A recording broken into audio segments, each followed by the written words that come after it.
Hello, everybody. That's the old intro, but it'll do for today. Hope you're all doing well. I'm Adam Steele, and this is a live series. This is part one. I'm going to be mixing our whole album live on stream, and the album's called Ska Isn't Dead by Joel Boon. And I hope you're all well. This is going to be a relatively long series time-wise, although I'm going to hopefully get this done in a couple of weeks. Not solid weeks. The plan is today I'm going to get all of the stems, the wave files, multi-tracks that I've been sent into Reaper. And from there, we're going to kind of suss out what's what. Tomorrow, I'm going to be reamping all the guitars and bass. So they are going to be DI tracks today, which means they're not going to sound great. But that's very much on purpose. What we're listening for today is to make sure that everything's in time, in tune, and that the drums are right, because the drums are MIDI drums, and I'm going to be doing a little bit of tweaking with them. But yeah, heads up, this is not going to be the most fun stream that we ever do for part one, because this is what it takes to take raw wave files and turn it into a workable project, which is really important and interesting if you're getting into mixing and don't already have a fairly advanced workflow.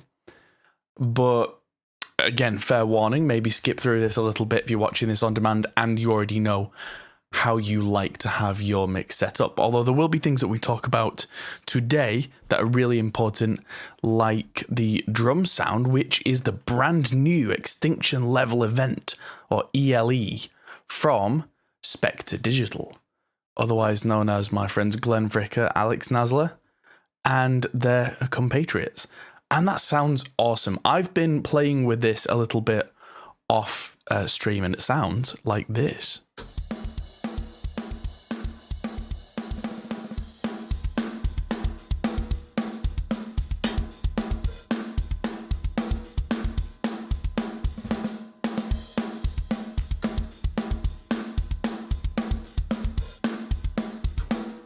So that's pretty decent. I'm going to turn that up a little bit, I think. So the volume's currently at -8, so I'm going to find the master and turn that up a little bit.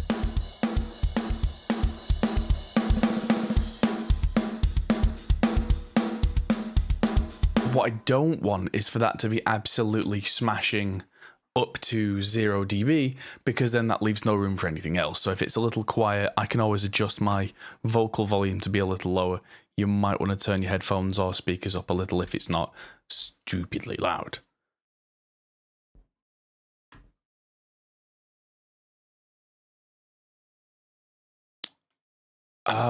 Contact isn't accessible to blind people unless you buy Native Instruments hardware. I did not know that. That's something to keep in mind. I wouldn't mind betting that at some point in the future there may be an Extinction Level event version 2 that isn't hosted in Contact, but that's an if but a maybe from me. That's certainly not confirmed. But this is the drums for the first song on the album. So I got these in because I had to mess around with things like the mapping, the MIDI map, because Joel did all his drums in Slate Drums 5, which don't actually match any of the MIDI presets. So one of the things that I was doing was trying to build up a project, and then I thought, hey, why am I not doing this on stream? So yes, today is going to be a lot of fun. I'm going to turn my vocal mic down a little on the actual rack. There we go, because it's kind of making my head hurt a little bit in comparison.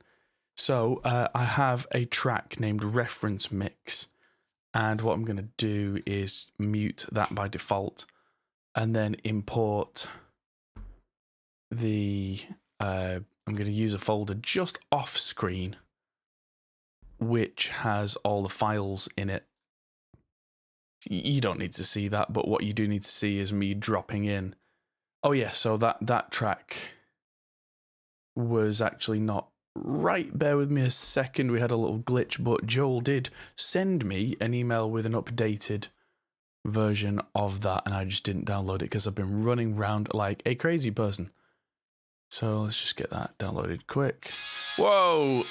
Christ! I hit download and it missed, and it didn't download it. Right. Joel's mixes are very, very, very loud. They have been limited a lot. So I'm playing them back at like minus 17 or something like that.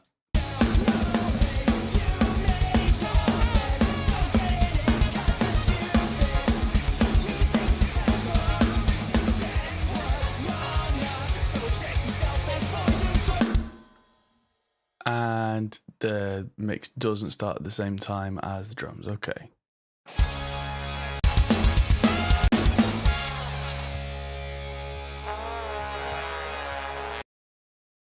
Right, there we go.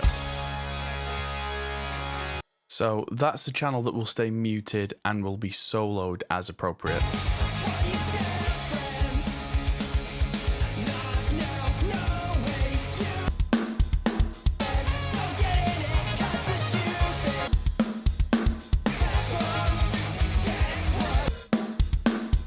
I think I got the drums fairly similar for a start, although yeah, I've balanced them a little differently. So I've been playing with the blend of the cymbals and the shells and the room mics and choices of the drums and all that kind of stuff. So it started off as Jackson Ward's preset, and then I've just changed the settings with the overhead balance. That all stayed the same, but the room balance I definitely messed with to get a more roomy snare but a drier kick, which is what I would do in an ideal world. I would have quite a big room to track drums in, but then would put the bass drum in a kind of a tunnel made of blankets so that the kit could be relatively dry compared to the rest of the kit. So if it sounds unnatural, quote unquote, that is exactly how I would do that in real life. I would still have some bleed from the kick, but comparatively a lot less, especially because a lot of ska is a faster tempo. I don't want that warmth of the kick drum absolutely destroying everything. So there we go.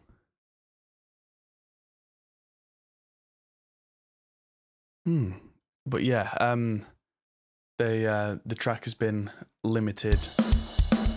In fact, let's just put Waves WLM on there for a second just to see if I can see what level that was at.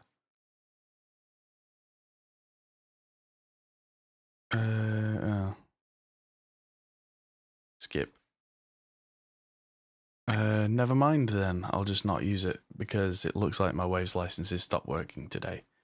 Great.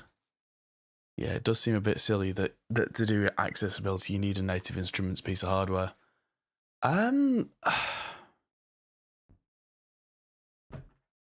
See if you can send me a DM on Discord, and I'll see if I can put you in touch with the Native Instruments guys.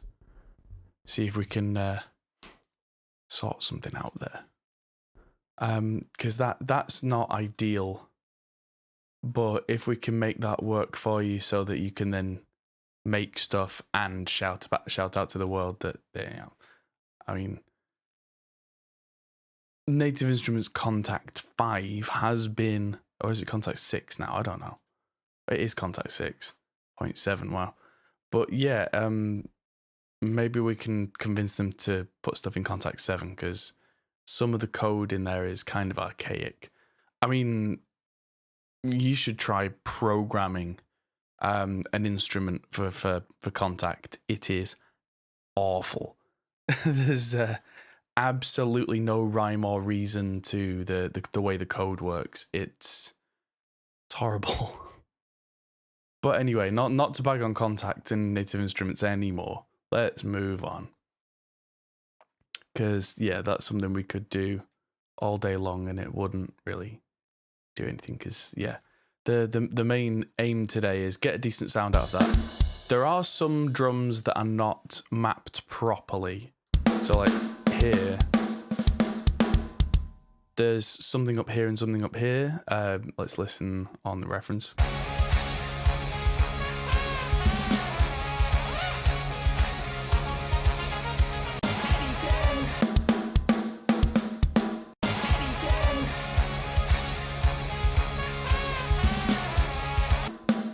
So they're not even supposed to be snares, I think.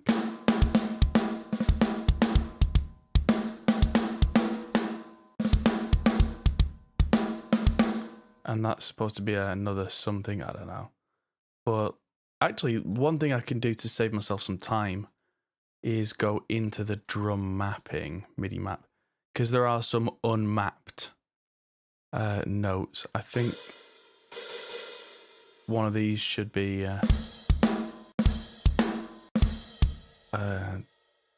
that probably that C5 should be some sort of open. So if I hit MIDI learn on that and do that one, and this is probably something else. Let's go for oh.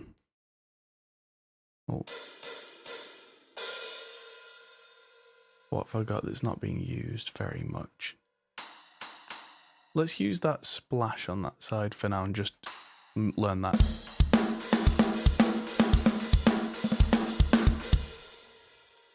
Because that sounds much better.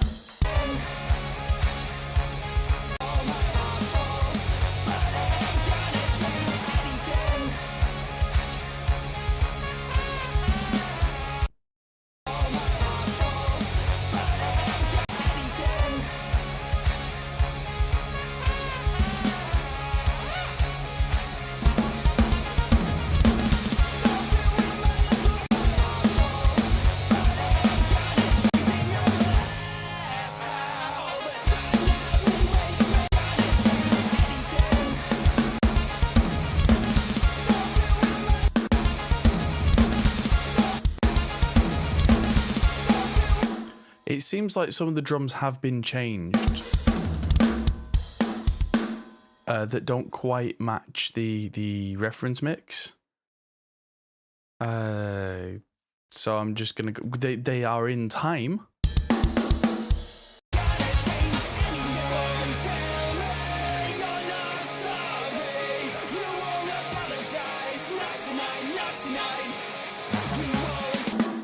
Oh yeah, also the drums sound mix ready because they are processed as such.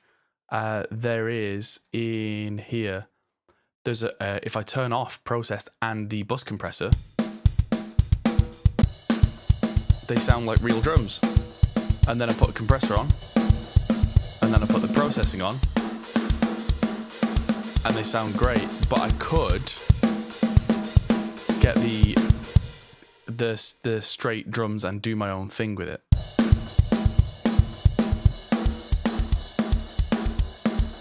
And I might do, I might not, but we'll see.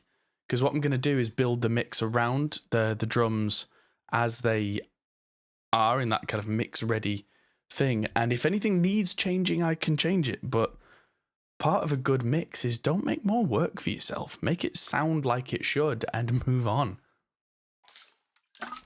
Something I learned the hard way is I used to overdo stuff and overdo things and overdo things. Anyway, bass, DI.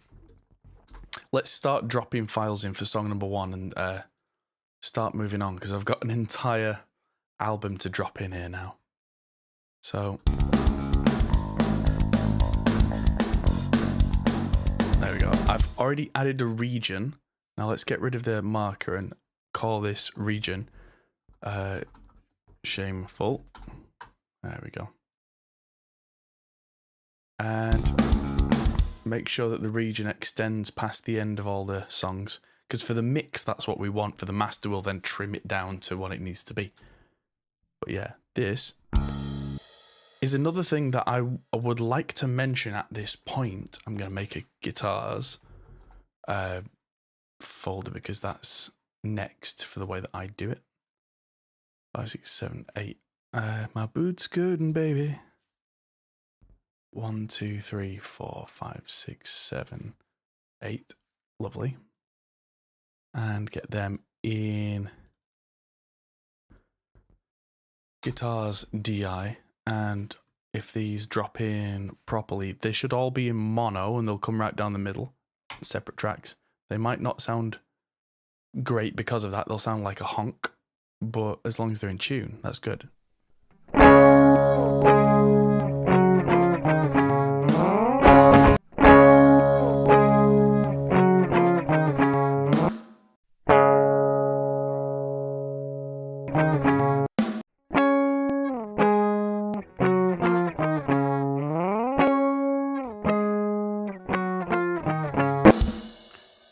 lot of clicks in there. Why?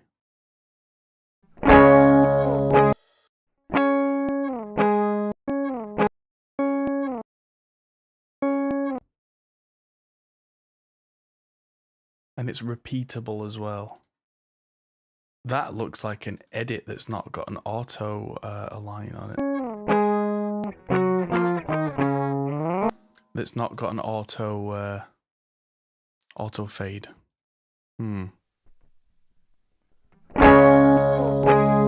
Well, let's turn the DI group down because that's way too loud. We don't need that to be loud.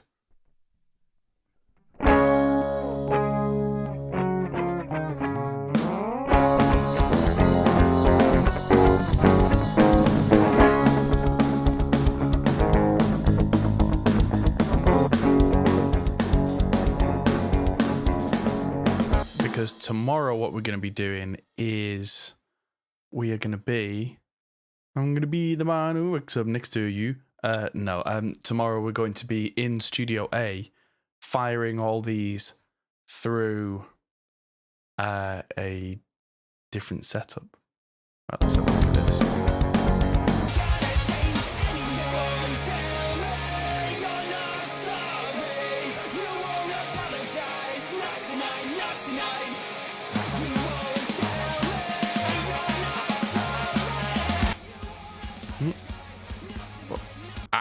That just put the reference mix in folder now.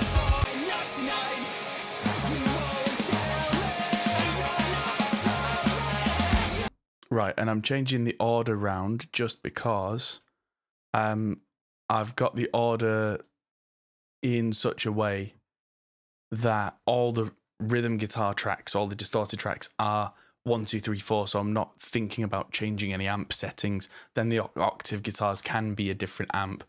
Then I can be methodical about it when we're doing the reamping, because I'm already imagining from the sound that I think I want the main rhythm to be the Mesa Road King, so the dual rectifier American sound, because Joel did spec for the reference kind of modern Goldfinger, so very American. The clean sounds I think might be the low input on the JCM 800. Quite Fendery. I'll be setting it up quite like a Fender amp, but with a little more brightness. And then octaves and that kind of thing. I'm not sure what I'm going to do with that yet. It might either be the Laney, because I'm bringing all these in with me, because that can have quite a fizzy sound, or it might be the JCM 800 again, but on the high input. And I think I'm going to be using the 6x12 for all the cab sounds, because it's ridiculous. I don't actually know where... No, I do know where Joel's from. It is UK, but it's a very American sound.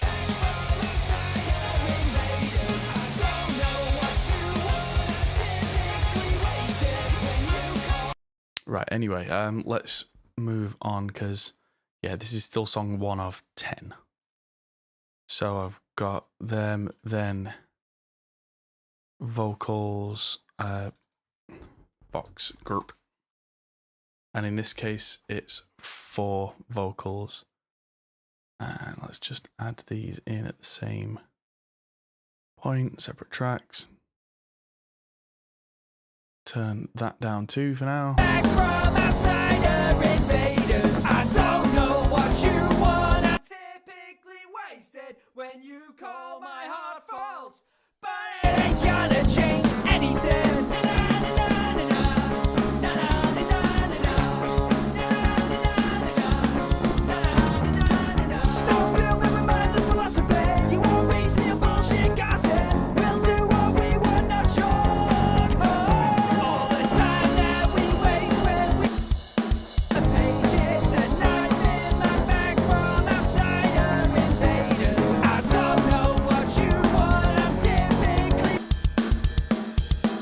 Cool. Even before I do anything, I'm just going to brighten up the whole drum bus, because I think that'll help me think a little bit clearer. I'm not doing a full mix today, but I am just going to add a little bit of air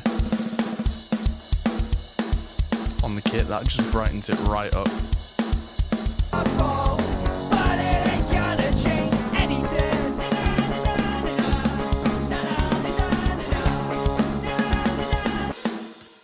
I can now hear straight away that the close hats mic is way too loud. I don't know what you anything.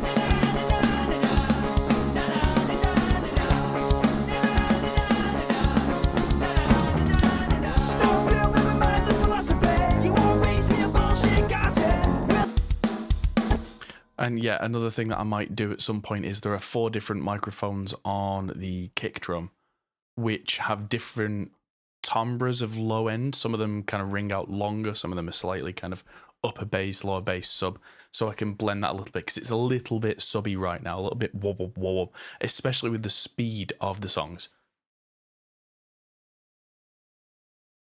So I'll play with that.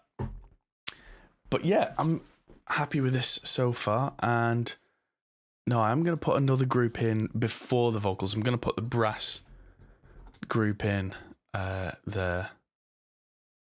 And the brass is how many tracks?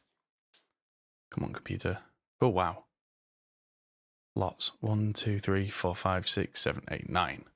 All right. 4, 5, 6, 7, 8, 9. Put them in.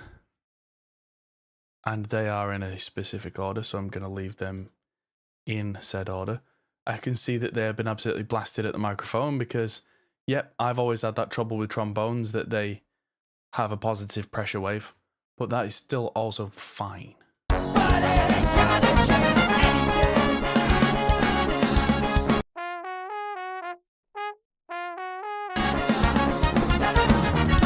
Stop real with my mindless philosophy. Oh, that's cool. But it ain't gonna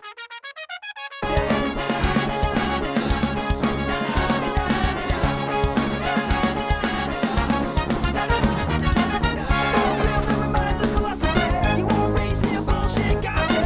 We'll do what we want, not your all the time that we waste when we flip through the pages at night in my bag from outside of invaders. I don't know what you want. I'm typically wasted when you call my heart falls, but it ain't gonna change anything. Won't tell me you're not sorry. You won't apologize. Not tonight. Not tonight.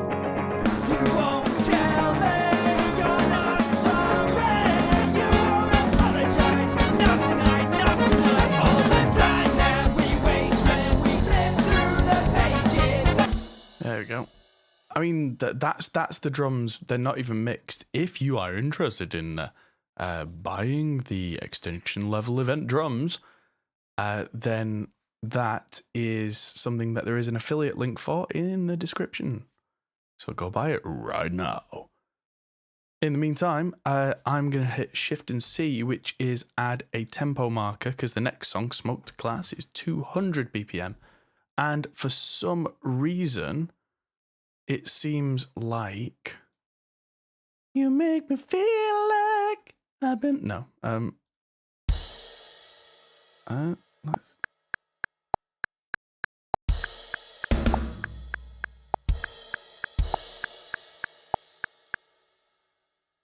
Source properties? Does that... I don't know if that matches 200 BPM. Oh, no, there we go. Yep, definitely does. Yeah, something I noticed on the previous song is some of the sections, the velocity on the drums was a little bit weird.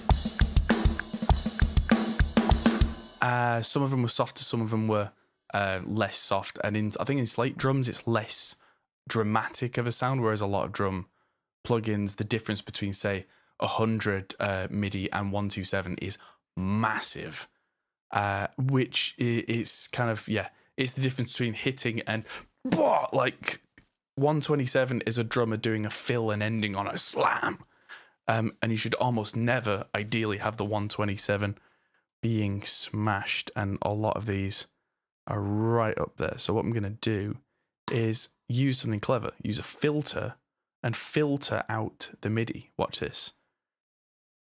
So I'm going to filter the note velocity low. Let's say 120, just 120.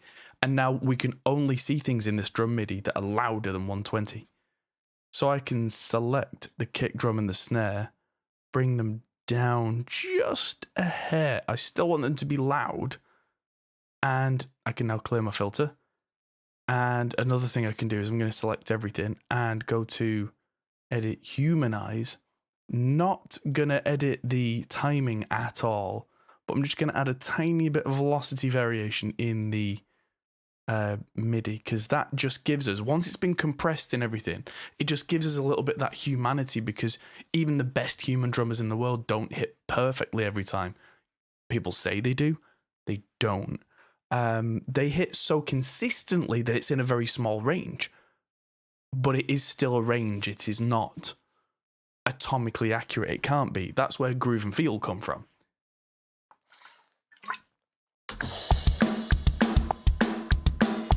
There we go. Yeah,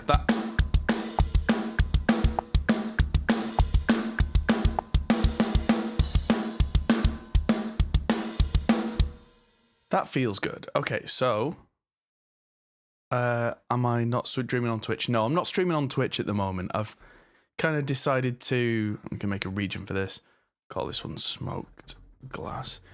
Decided to give Twitch a little bit of a miss for a while, just because they're currently not allowing you to do anything higher than 1080 for streaming, and my screen is already 1440, so you may as well see the full quality of that, because the other thing is, when I try and get this 1440p screen down to 1080, everything gets a little bit blurred. And so, especially with a stream like this, where you're really looking at real, like nerdy detail, if you want to zoom in on it and it's already a bit blurry, it kind of loses something. I'm going to kind of have an ADHD moment and wander off and do something else for a second. I'm going to change the track colors by going right click, track color, and I like set tracks to one random color. So I'm going to do that with the DIs. I know it drives some people mad who are like more on the OCD side, because choosing one random color rather than just all random colors means the entire group becomes that color. But this just means that going forward, I'll be able to very quickly see a separation between each group, so that I'm not kind of getting confused too much when we get to, flicking around. There we go. Because that right away now, this is all different colors. You can now see drums, bass, guitars, brass, vocals. And that should make life just that little bit easier. Right, and all these seem to go beyond the end of the song. So I'm just going to hit S for split and just delete the ends off those so that they're cleaner. So let's get back to Smoked Glass, because the rest of the stream is... Oh, what did I close? I closed my YouTube window. Clicked the wrong thing because I was in a bit of a rush.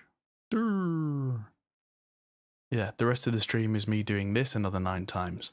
So if anyone's got any questions, fire away, because now I've kind of shown you the process.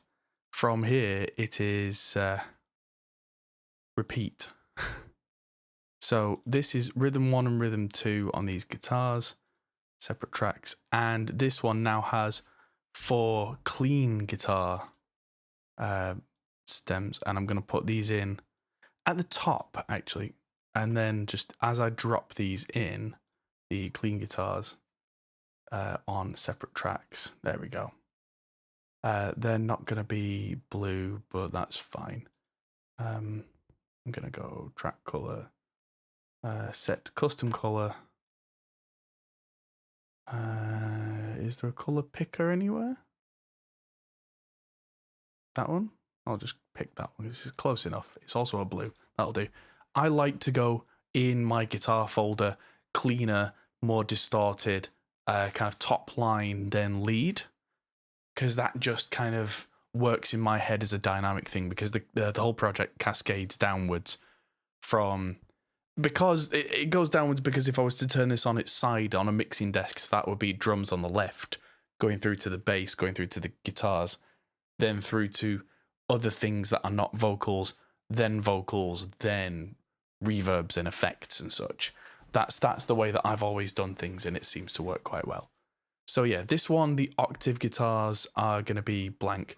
But again, that's good from an organizational standpoint.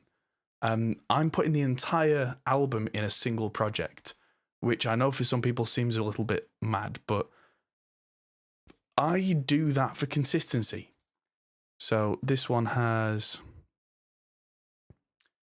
a different ordering, which is annoying. So I'm going to try my best to line these up. So trombone 1, 2, 3. Go on, trombone 1, 2, 3. Consistency, everybody. Consistency is important. Even if you recorded them in a different order when you were recording, put them in the same order when you're mixing. It'll make your life that much easier. So there's a cornet goes there. There is a bass trombone goes up there.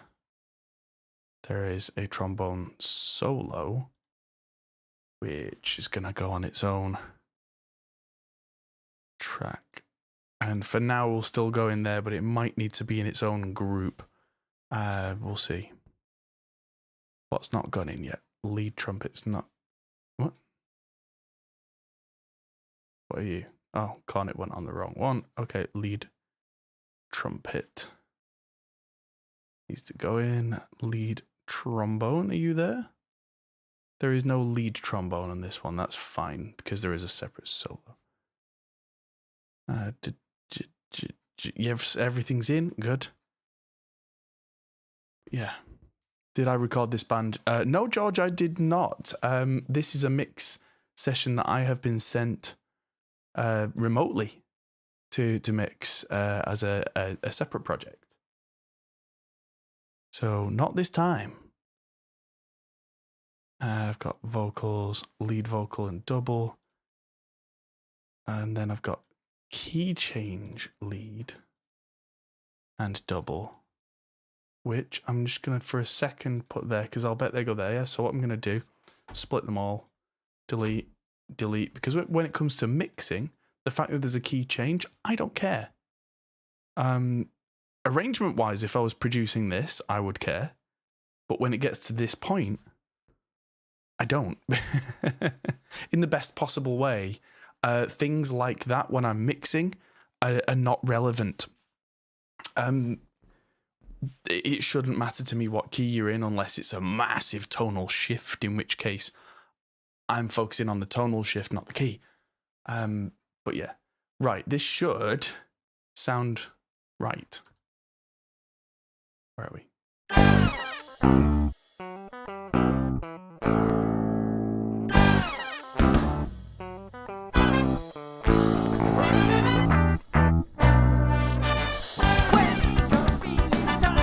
This bass was way louder, so I've just brought that level down to match. There we go, because otherwise if we start getting massive imbalances at this point, that'll really affect the reamping.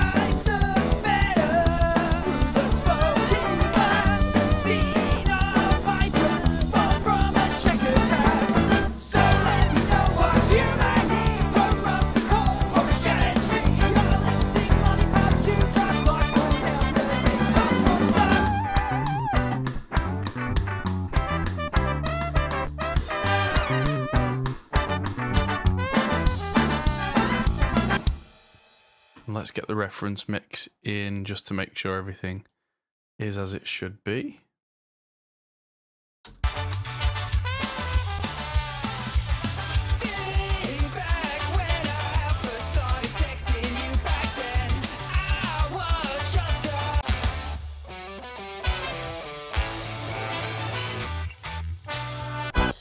Yep, so bass line's really good, but it's kind of been marmalized in the rough mix. So yeah, it needs to be much more forthright, and it will be. I think we'll have 5 channels of bass. Yes, really. Yes, so reamping is indeed tomorrow's work. Hello, Nazreen. I am using Reaper. This is what I've always used, and I'm guessing you're new to the channel, because without wanting to big myself up too much, this is what I am known for. I'm kind of known as the one of the Reaper guys. So, yes, if you look on my channel, there is the Reaper 101 video, which is about to hit 1 million views. So yes, that is what I use. Now let's get Never Ever in here. No, let's not. First of all, let's find out what tempo. Yep. So let's find a new bar. Shift and C. Never Ever. The next song is 168 BPM. To start off with. Am I streaming tomorrow? I am. Most of tomorrow, I'm going to be reamping the bass and guitars from Studio A. So today is the prep stream, tomorrow is reamping, and then it's going to be a little while before I get to the mix, unfortunately, because I'm then, hopefully, Tuesday I'm filming with Lee from Produce Like a Pro, who's coming to my studio, and then Wednesday I'm going away on tour with Monuments for a week through Europe. So when I get back, then we'll mix. It's going to be, yes, it's going to be busy. Yes. So yeah, I use Reaper too. Can you share what's special about Reaper? Another time.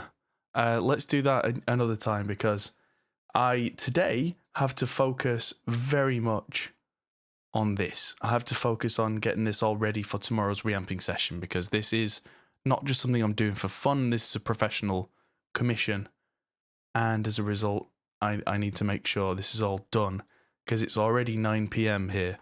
And I've got another 8 tracks I need to get into this project. So yes, guitars, what have we got for this one? So I've got 1 lot of cleans, 1 lot of rhythms, 1 lot of octaves. Cool.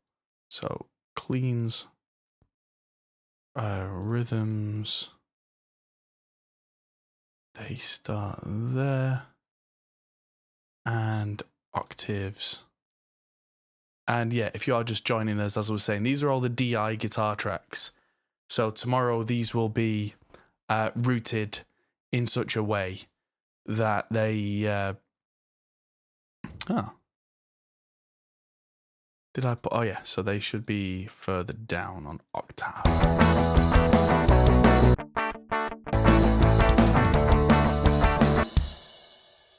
Let's get the reference mix in. And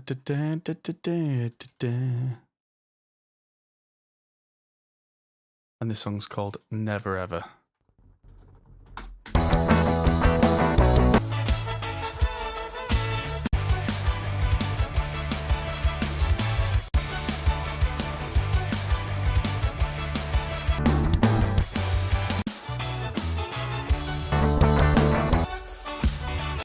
I'm guessing the arrangement of this one changed at some point.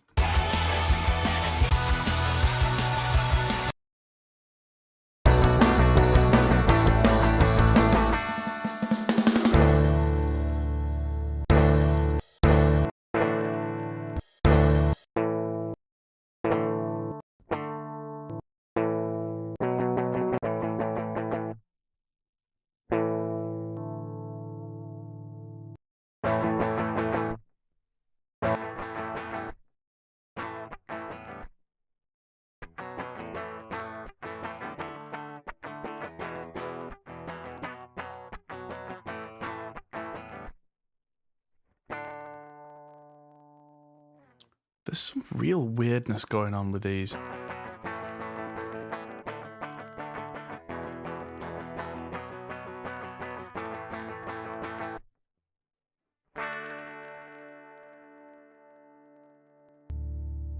Need to find out what's gone on there, because that doesn't sound happy.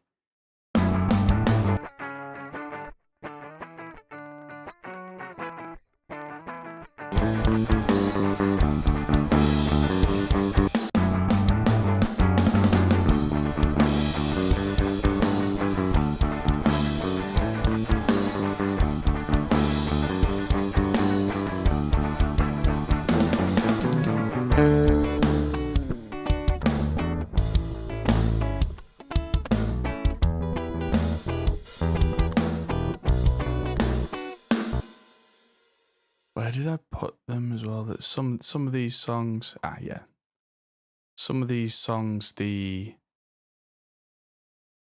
bass, that's a point. That guitar, that bass needs replacing. There we go. Not now, no way, you may. Something that's worth mentioning as a definite plus to Joel, who's the main guy in the band, is that when he sent the tracks over, I got to listen especially to the bass parts, and some of them were just not right. It sounded like really weird dead strings and oddness. Oddness, yes, I know that. You won't raise me above. That doesn't sound right, but they just weren't right. And to Joel's credit, I said, yeah, you've got a decent bass now. Get some fresh strings, get them re-recorded, and he did. And yeah, rather than taking it personally or anything like that, what an absolute hero. He just did the thing. So, also Marshall's asking, am I in my home studio? Yes. So, quote unquote, Studio B is in my house. This is my mix room at home, because Studio A, which is the main studio, is a 45-minute drive each way. Just through circumstance and family, I've ended up living a little way away. So it's nice to have somewhere at home that I can do this kind of work. And then I've got the studio proper where I can film, I can record, I can reamp, I can do all the, the big things, quote unquote. Things that actually need an acoustic space and a film set. So yeah, I do those in Ashton-under-Lyne in Manchester. That's Studio A, and this is near Blackburn. This is Studio B. So yeah, I'm doing this from home, so that I can hit save and then have this ready to go in the studio tomorrow.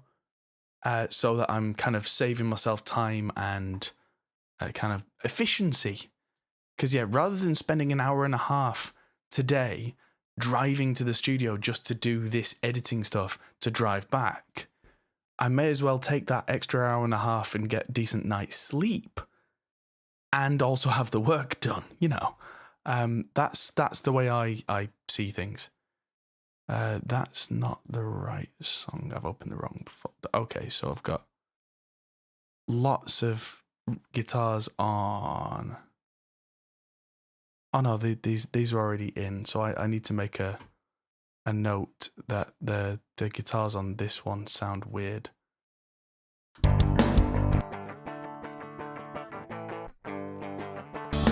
Reamping is going to be awesome. Reamping is awesome. It gets a little kind of boring after a while when you've got an entire album to do. But each bit of making sure it's right is really cool. And then it just takes all day to kind of, you sit and read a book while you wait for it to do its thing and you listen out for any weirdness happening. So yeah, reamping is great. Getting the sound is a lot of fun. And then once you know you've got the sound, it's kind of just rinse and repeat. Yeah, I'm just looking around making sure, because I've got my signal, my transparent reamp box there, but I've got the angry amp over there. Reamping is what assistants are for. No.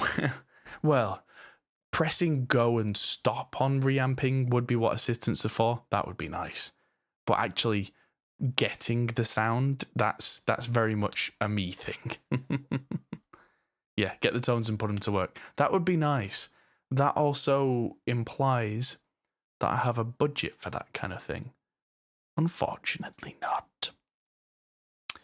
I mean, I do know people who are decent assistants. If someone wants to pay me extra on the production budget to have people like that, then hey. Right, so I've got trumpet 1, trumpet 2, trumpet 3, and trumpet 4, and trumpet riff, which I'm gonna guess was a recording choice. I'm gonna drop these in on separate tracks, and I'm gonna add another 4 tracks. one of the best things about Reaper is I don't care how many tracks I have to add. It's never going to stop or complain. Oh, right, okay, so I did need an extra for...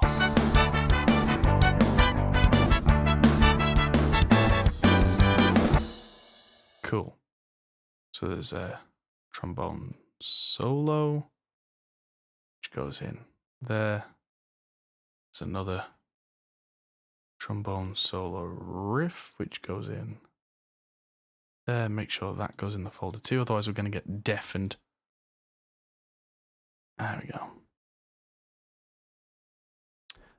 So I've got a lead trumpet and a lead trumpet riff. There's so many tracks on this. Kind of cool for tracks. What have I not put in? Trombone 1 and 2. Currently unused. There's no trombone 3 in this song, so these two can go in there. Separate tracks. Need to make sure I've not missed anything.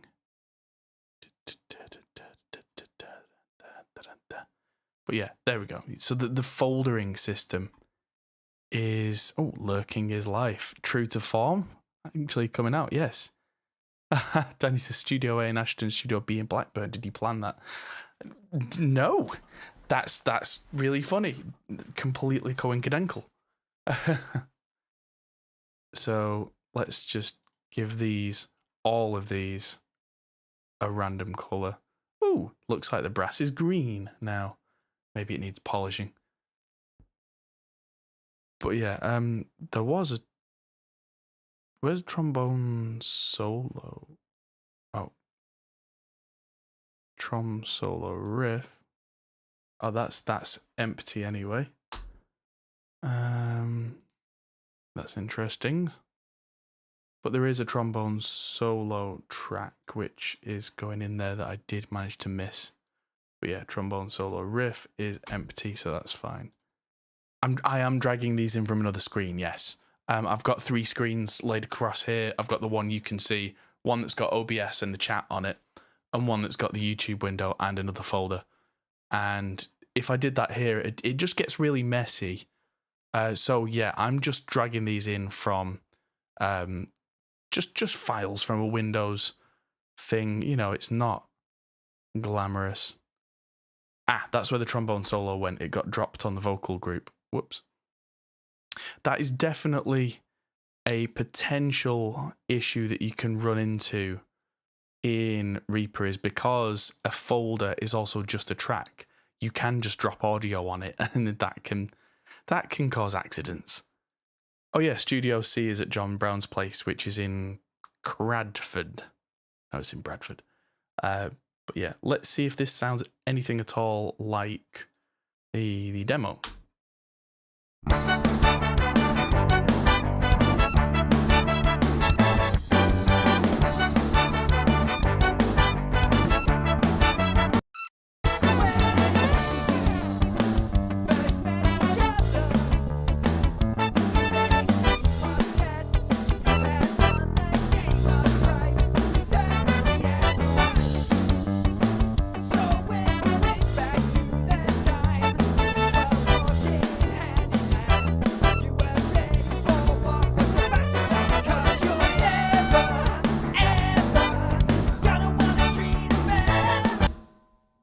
Yeah, that's sounding decent.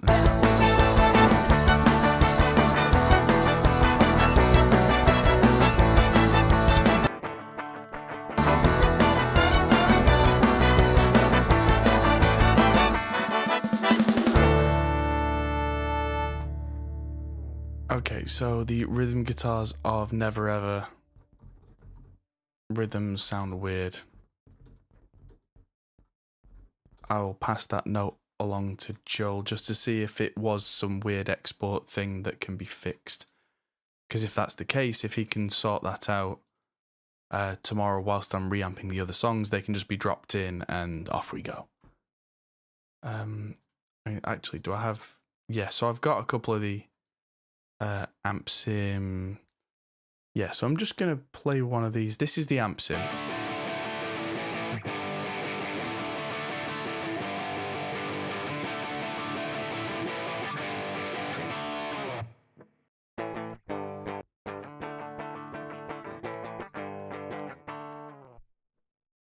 I mean, if it comes to it, then I'm sure that the distortion will kind of mask that clicking, but I'd rather not have that in there at all, because especially when you get through real amps and that kind of thing, details like that do kind of come through. And yeah, I'd rather just not have that. Right, the next one's called Chimes and is 180 BPM. So let's find a new bar, Shift and C, 180. Yes. And you can see how that added 180 at the top. So we start with the drum MIDI. And I don't know what note that's supposed to be, because that's going... Oh, it's...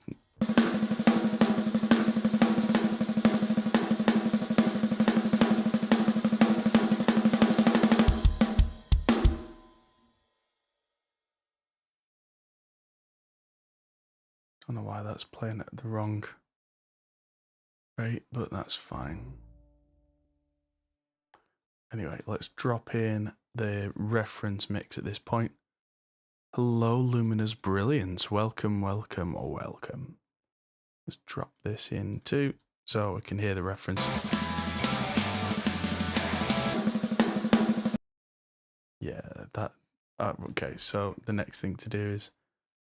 This song, the reference starts a bar over. And yeah, our snare sounds much more realistic. Although it sounds like whatever the hell those are supposed to be, they ain't doing nothing right now. Don't wanna get out.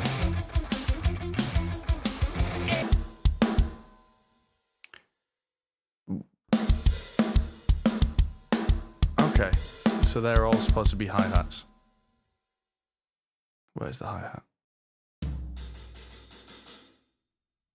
Right, so I'm just going to fix that right now.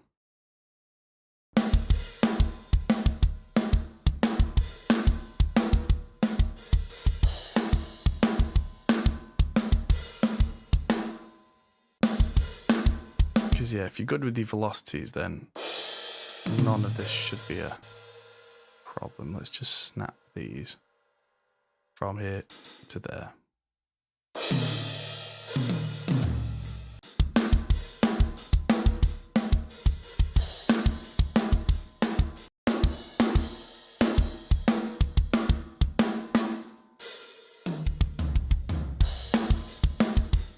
Yes, everybody, welcome, welcome, welcome.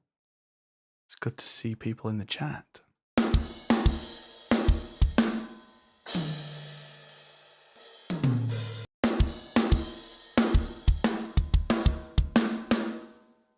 Oh, I missed. There we go.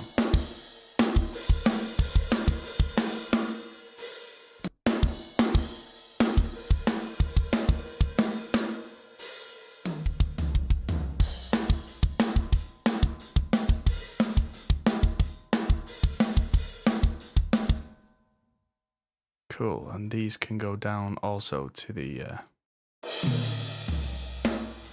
we go.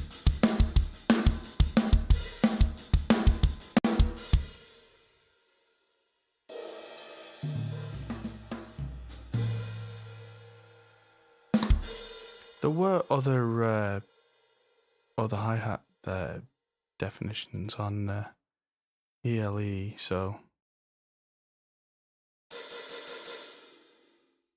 let's define that one.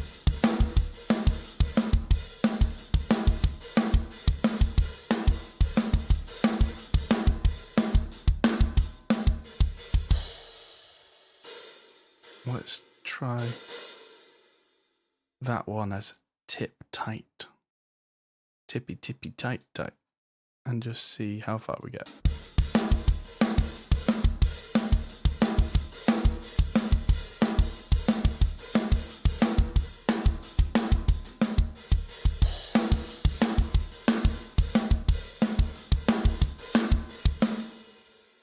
So let's try tip open for that one. I mean, there's just so many. There we go. It's not not perfect, but by the time we've got all the other stuff in, if we need to rewire that a little bit, I'm sure we can. But again, today's priority is getting all of the tracks in. Did this, yeah, bass didn't need re-recording for this one. Let's just check the level. Roughly matches the others, it's a little high.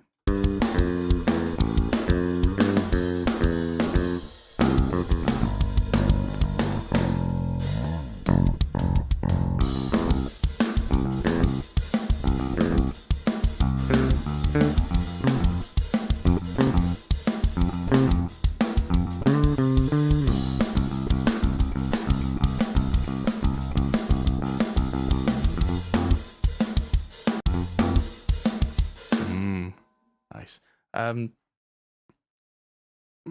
Right, so guitars. Ooh, got lots on here. So we've got 4 rhythms for this one, which all go in there, separate tracks. I'm going to use these to make the region for this one. If I need to extend it a little, I can, but that should be.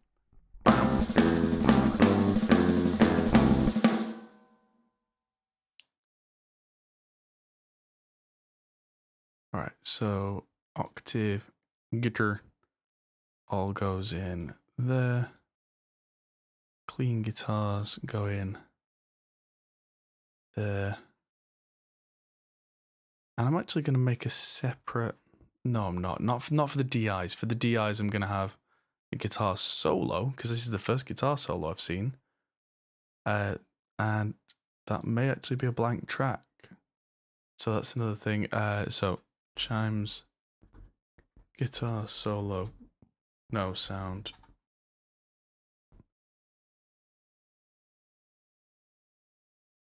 Yeah, so Aceman's saying, yeah, playing about with Atmos and Cubase. Is it worth investing in the monitor, controller, and speakers? No, absolutely not. Not yet. If you commit to it as a way of life, then probably, but the Dolby Atmos renderer can, at the moment, down mix to binaural. So if you've got a decent pair of headphones, then you can mix Atmos in a way that is useful to you already. And so you can place things spatially on a system without needing the entire monitoring system, because the concept is the same with the medium. So it doesn't actually matter as long as you can mix right and then position right. I would suggest use good monitoring monitors to make sure a sound sounds correct, and then you can just use a binaural system to position things for now. And then once you get to a point where if you've got an Atmos-based production and it's getting near to release time, go to a studio that has a full Atmos setup, double check it, tweak as needed, and publish. That's how I would do it. So, yeah.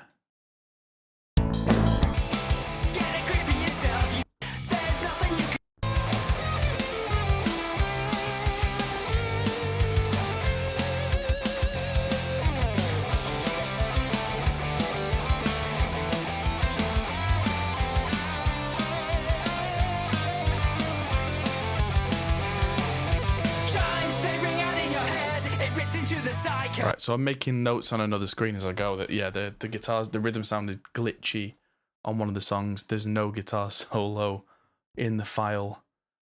So hopefully that can all be fixed in the morning. There are less brass channels on this one, which definitely helps. So I've got a lead and a bass trombone, which go in.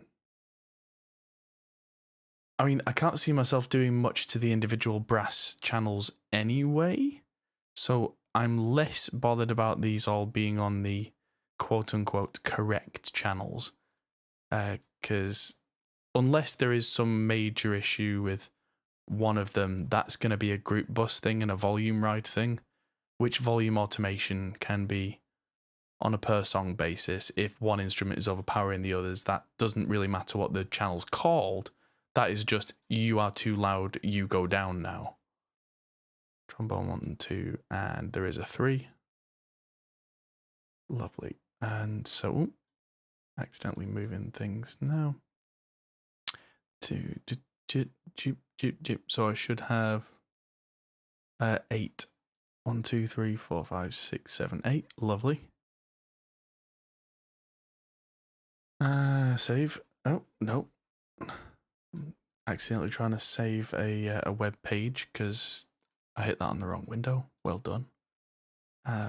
Vocals. This has got 4 as well. That's cool. Drop them in separate tracks.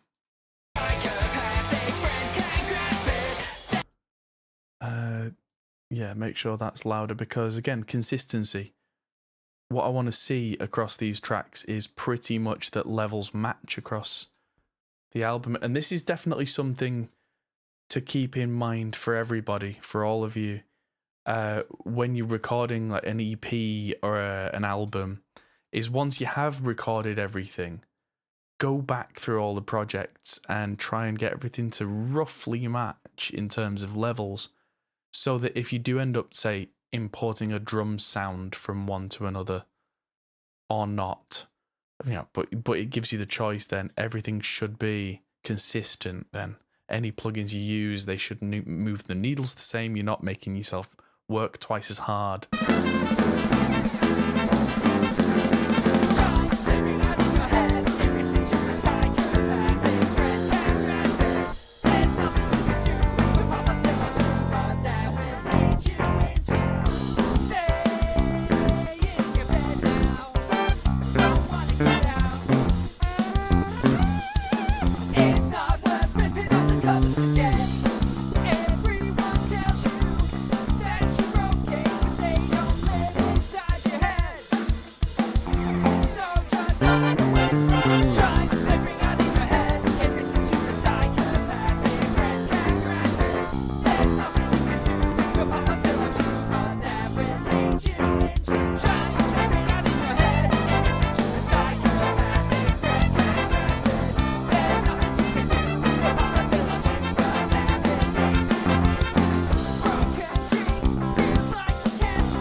Yeah, okay, so I've just been inspired by talking about levels and stuff. I'm going to analog reamp the vocals tomorrow as well. Just the lead vocals, because the backing vocals seem like they're already kind of set on a big stereo pan thing.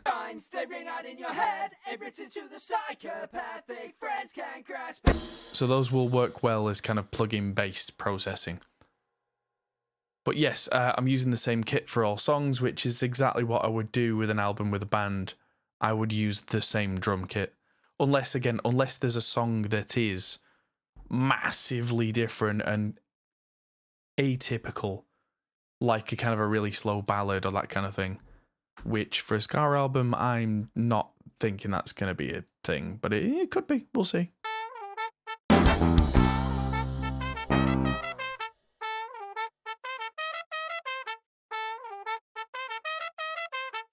Hang about.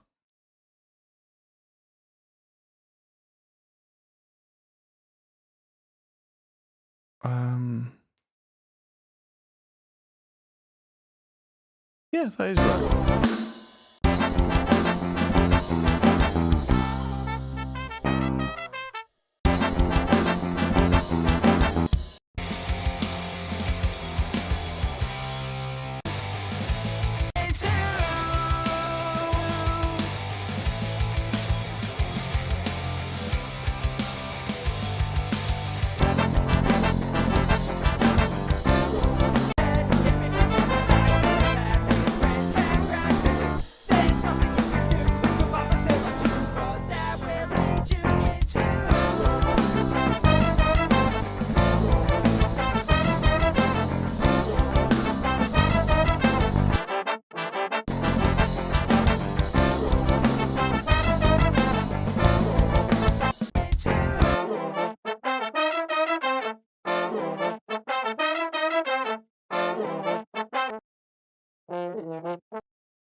Weird.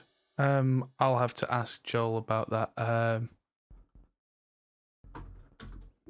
Extra brass at the end, question mark. Delete, question mark.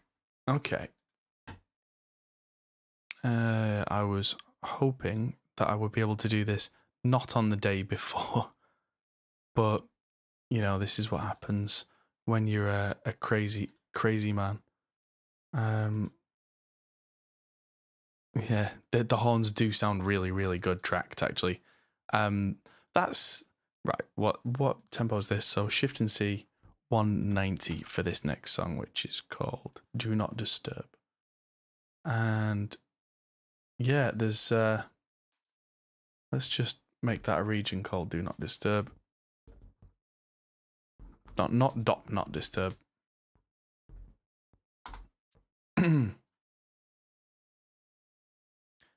Yeah, with having good musicians who can play things well, it makes life easy.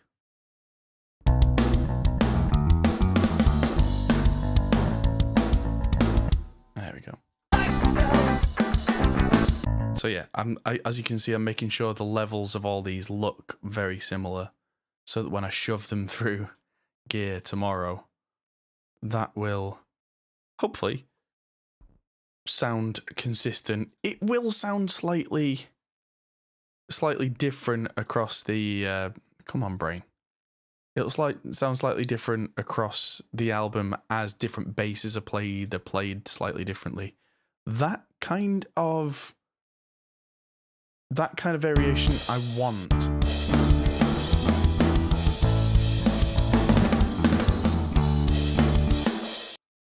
Right, those cymbals sound like they're mapped a little weird, but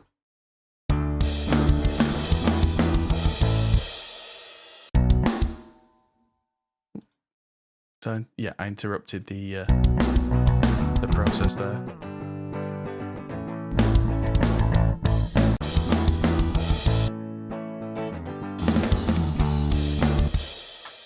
I think those are going to be distorted. Let's check the reference mix. Do not disturb. Where are you? Reference mix. There we go. Yeah.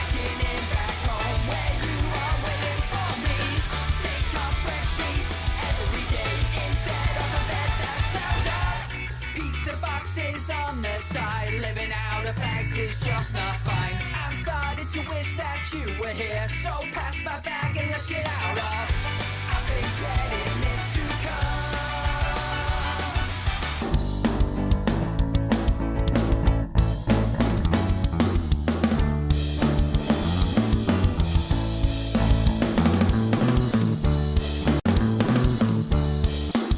Yeah, the drums sound a little messy, so we'll have to have a bit of a conversation about the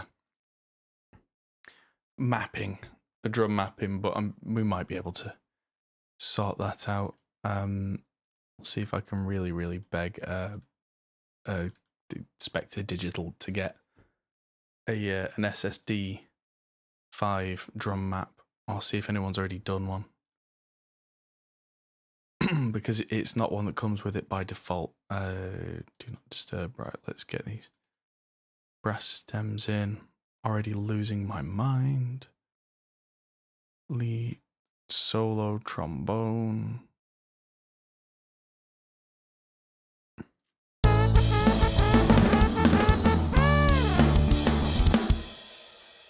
And these are all named slightly differently. Bass bone. Bass trombone. And yes, I know I'm being picky, but this is, again, consistency. High trumpet, left and right, otherwise known as trumpet 1 and 2. Cornet, otherwise known as cornet. Low trumpet, that'll be trumpet 3. Trombone, left, right, and 3, which in my book is 1, 2, and 3. And that's all of them. Lovely. Vocal stems in folders on folders on folders. He says I'm I do that, but I do that in Reaper. Right. Okay. So this one's got lots of backing vocals. So let's make this a backing vocal group, a group within a group, because then I can make another right click, do the thing with this stuff. Insert multiple tracks. Don't actually, I'll just go 3, 4, 5, 6, 7, 8. Do that, and then just add the 8 tracks. There we go.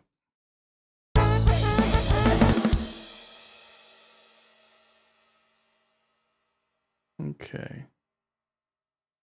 So I've now got backing vocals, I've got lead vocals, I've got guitars, I've got brass.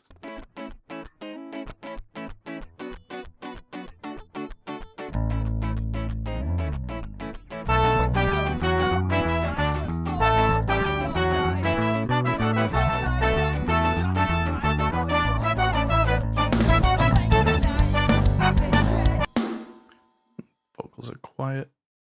Let's make them less quiet.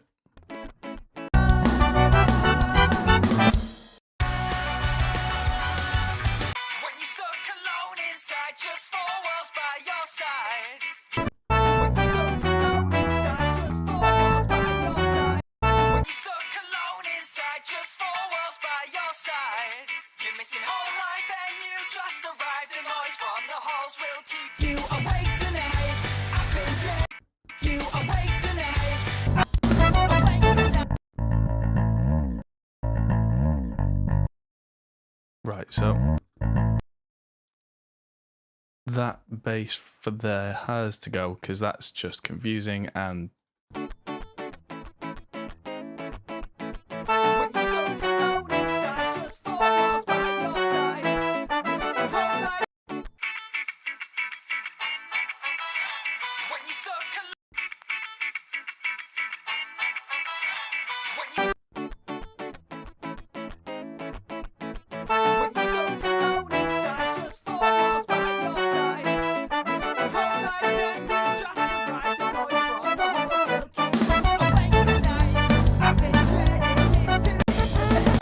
that's different. That's changed.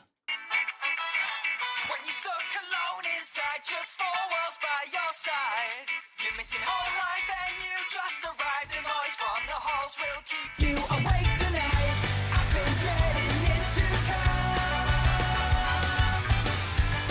Tonight, I've been dreading this to come. Stuck alone inside, just 4 walls by your side. You're missing whole life and you just arrived. The noise from the halls will keep you awake tonight. I've been dreading this to come. Okay. Sounds like it's in place at least. So that's fine. Backing vocals for Do Not Disturb are all in place. I don't know where their peak files are gone, but that's fine. Sound design. Oh yeah, because the reverse rises and vinyl crackle. Right, so there's extra group. It's always good to have an extras group, and let's have all that lot come in. Make sure that's snapped to grid, because that would be really annoying.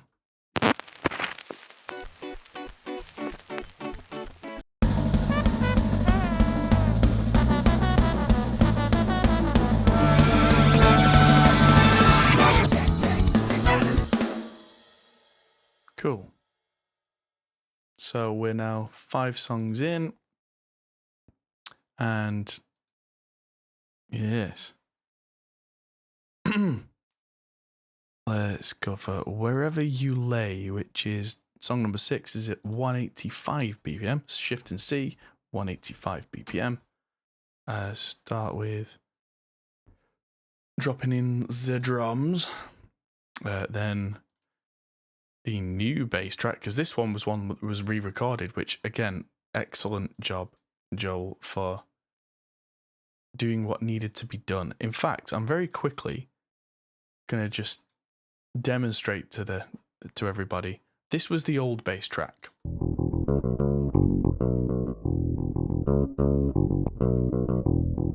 Sounded weird, and now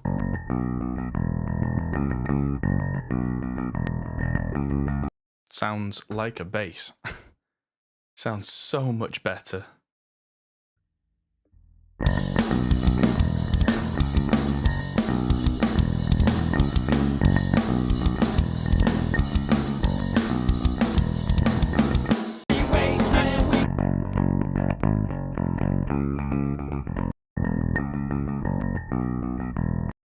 Oh, this is the one that's got a weird resonance in. I don't know why. But yeah, I found a weird resonance.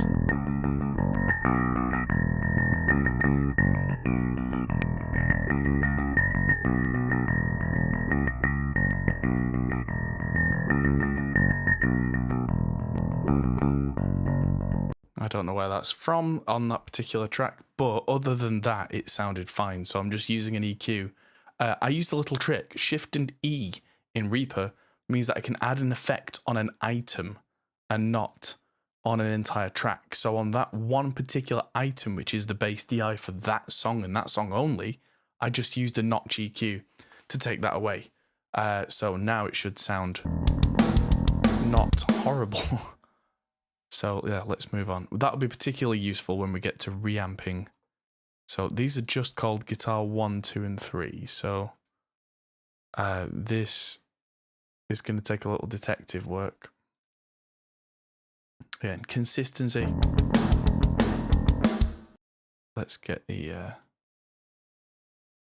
demo mix in for this one. And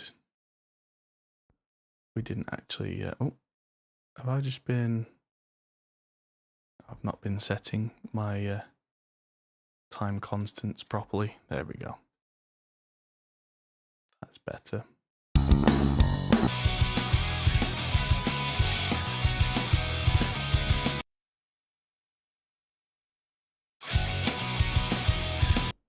Ah, right. Okay. So the guitars were supposed to lock into the beginning there. Cool. Got you.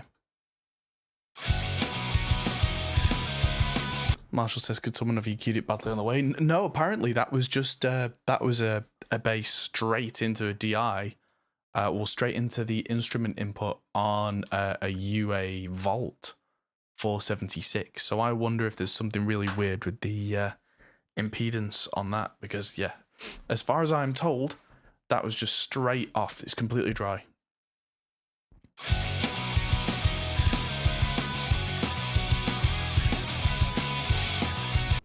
Right, so guitar 1, let's just move all these down for a second. Guitar 1 is rhythm 1. That one there is the octave, and these two, let's just listen. What are these supposed to be?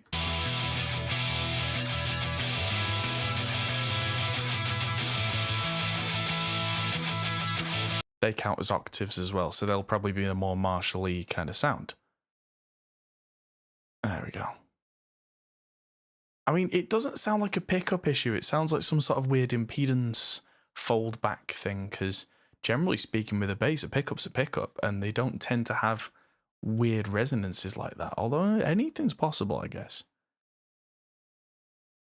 But it's the kind of thing, I heard it, I found it, and because I found it and it was a singular issue that was a fixable issue, I just did it and moved on. Whereas the original bass tone was so kind of dull and honking that there wasn't anything I could do to fix it. Whereas this time, it was fine. So this is called Wherever You Lay. There we go. So Wherever You Lay, let's get the... We did the guitars. There's no brass on this one by the look of it. And I've got 4 lead vocals. Well, let's just get them in separate tracks, and then so now I've got backing vocal that goes, a gang vocal and a backing vocal. There we go. And no, it's not a bad string, Danny, because it's on every string. it's a consistent note. Consistent notes don't happen on bad strings, because if it sounds wrong on a string, it moves with the frequency of the instrument as you move. It was a very distinctive, constant whine, which suggests to me, impedance mismatch issues of some kind. So, yeah, it's fine. For varying values of fine. Let's hear it.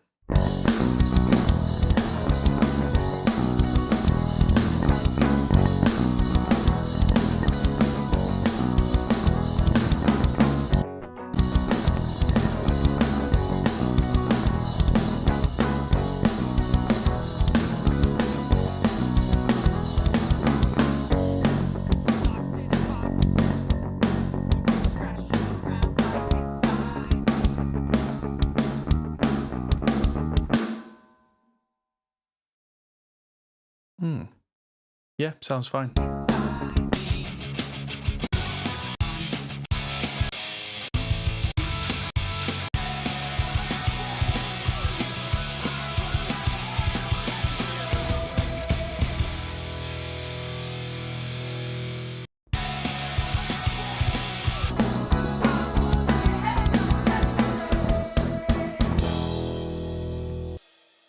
Right, that's gonna need to be on the rhythm channel.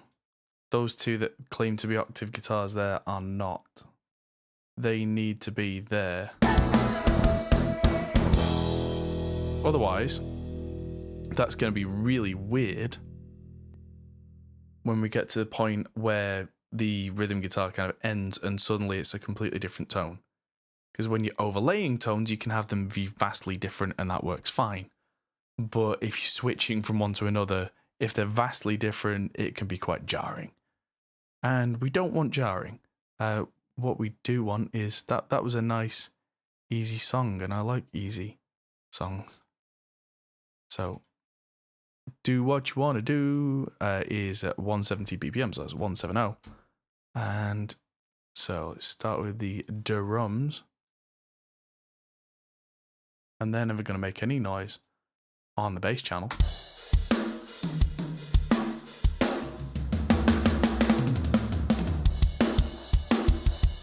That's sounding good.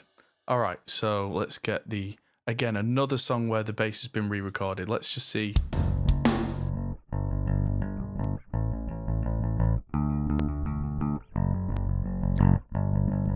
Yeah, that has a couple of weird clicks on. I've talked to Joel about that. We don't know what's going on. It seems to be an issue with the UA Vault.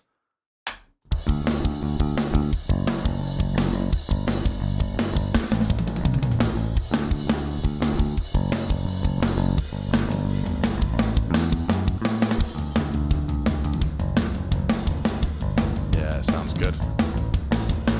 Those toms sound like someone hitting toms, if you know what I mean. They don't sound like a robot going click, click, click, click, click, click, click.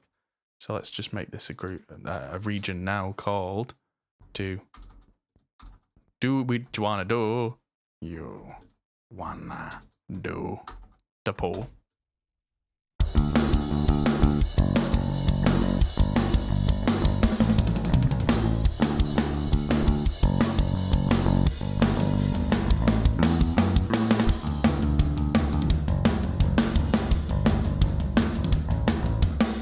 We have a little bit of 127 itis again. So let's filter that again. Notes, velocity, 125.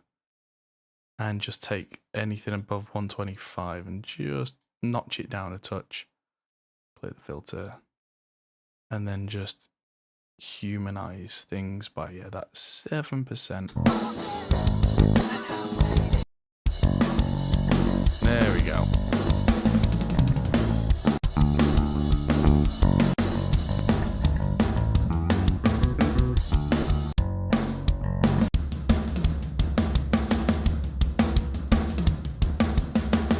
That just sounds like a real drummer now. That's awesome.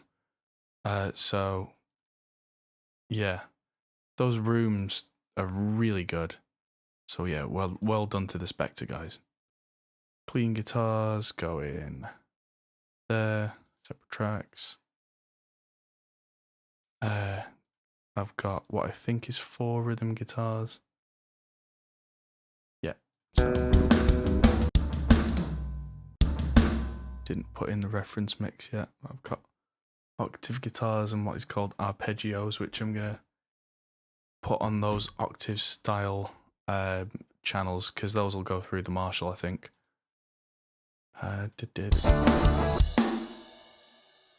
But we will. Oh, John. Hi, John. John is in Toucan Studios, John. Hello. Sorry, it's been a long day and I'm quite tired, but welcome everybody. So where is our rough? There it is. One of these is wrong. Yeah, so there we go. There were a couple of export issues where at one point he sent me a reference mix and it was actually just a raw bass track. But that got fixed. Right.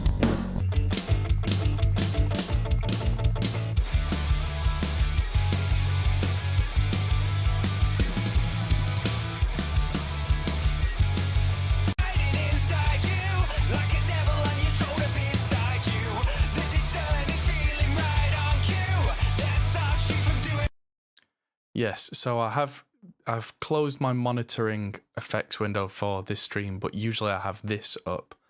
And when we get to the mix phase, because this is literally just organization today, everybody, I will be putting the console meter sends in the right places so that we see all these levels go properly.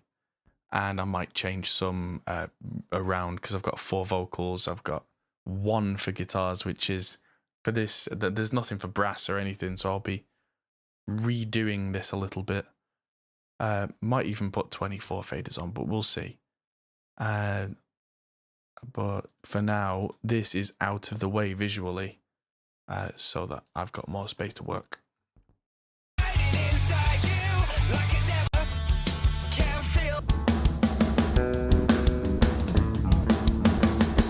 Yeah, there we go. So let's see what other tracks I've not put in. So there's no brass on this one either.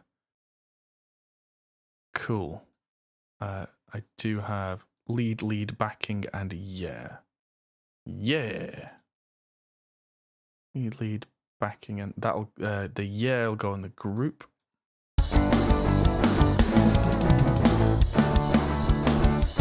And let's also make sure that those vocals on Wherever You Lay are again roughly correct matching levels. Because what I'm planning on doing now is I'm going to reamp the vocals while I reamp the bass. So I'm going to run the lead vocal through a real 1176 and then through like some analog tape drive and maybe the Drama 1960 optical compressor at the same time and bring that back in on a new track. Because I've got the gear, I may as well, you know. I know what vocal sounds I kind of like, and that'll bring a real analog consistency and fatness that I can then finish the mix off with later. But it'll make my life that much easier. So yeah, let's just check.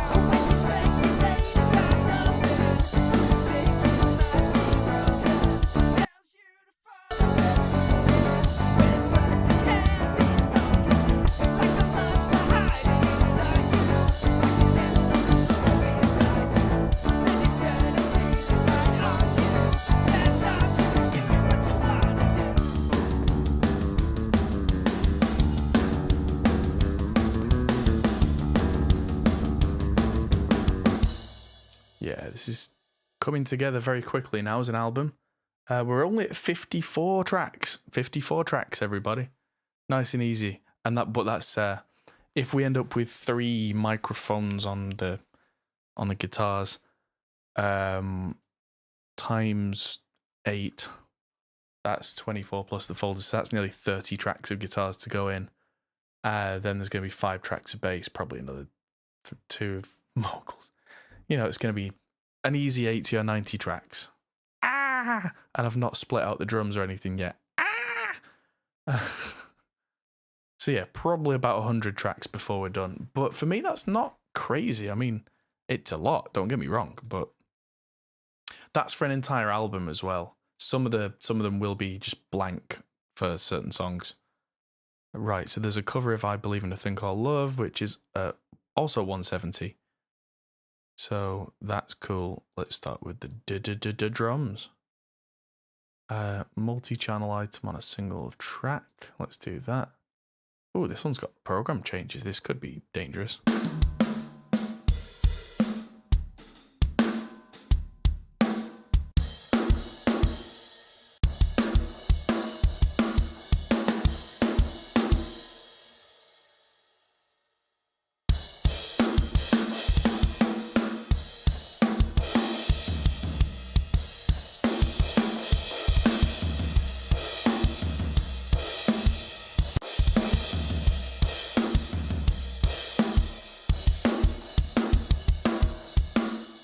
Okay.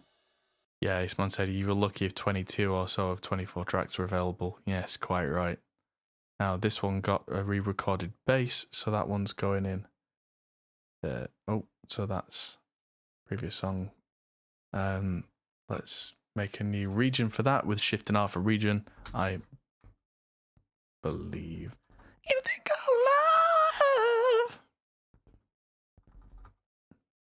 love. You can tell I'm tired.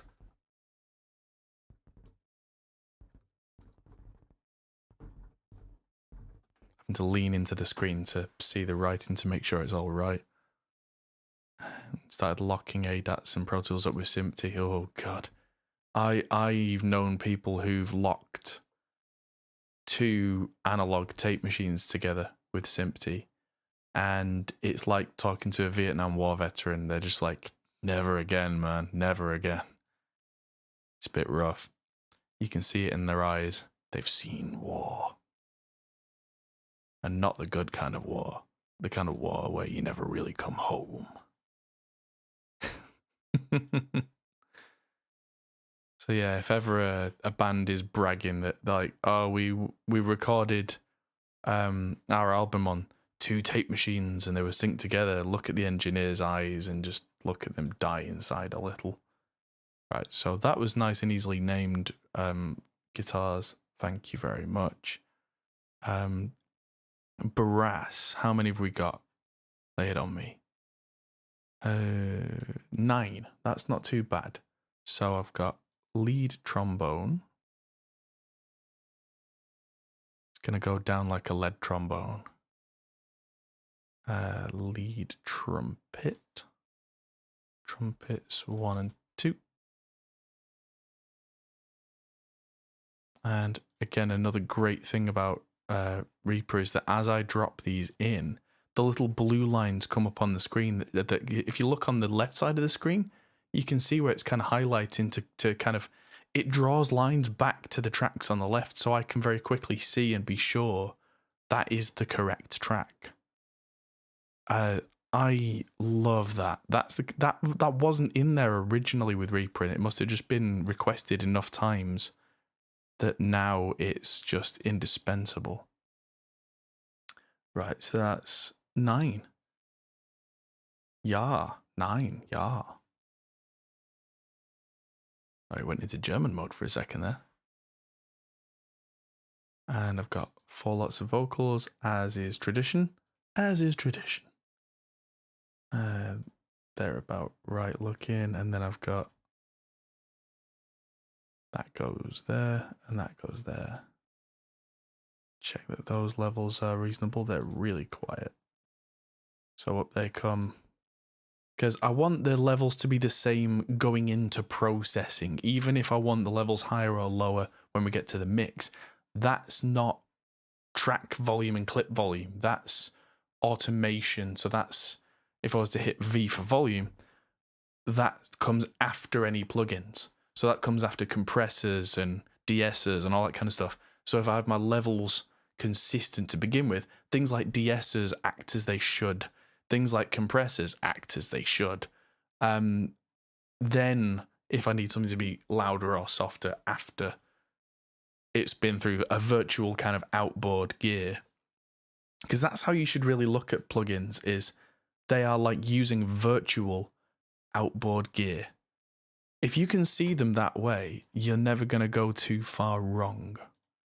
Number 9 is called This Time. So let's add in a new tempo map, and that's 2:15. Woo! Speedy. This time. So that one's donk. Love that donk. That's a low tuned version of the bell brass snare as well.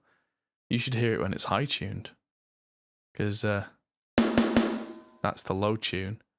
Oh no, it is the high tuned. I went for that. Originally, I went for the low tuned,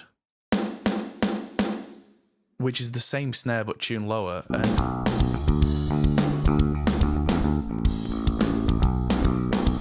It's got more of a rock feel, but the high one, especially with the faster songs, just fits the ska thing much, much better. It's more appropriate while still having that low end oomph that we like in modern snares.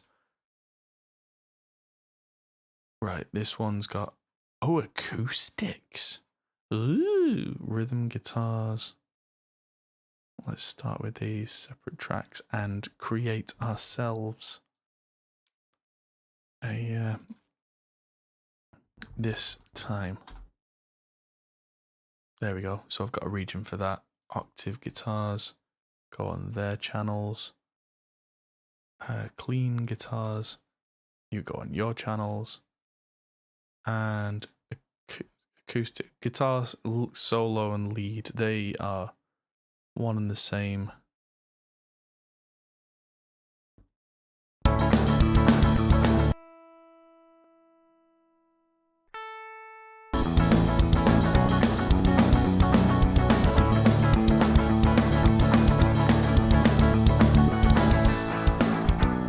Yeah, bass chords, love it. There's a couple of acoustics as well, which I'm going to make a whole new group for, because I treat them very differently to electrics. And so, interesting that we've only come to acoustics at this point. But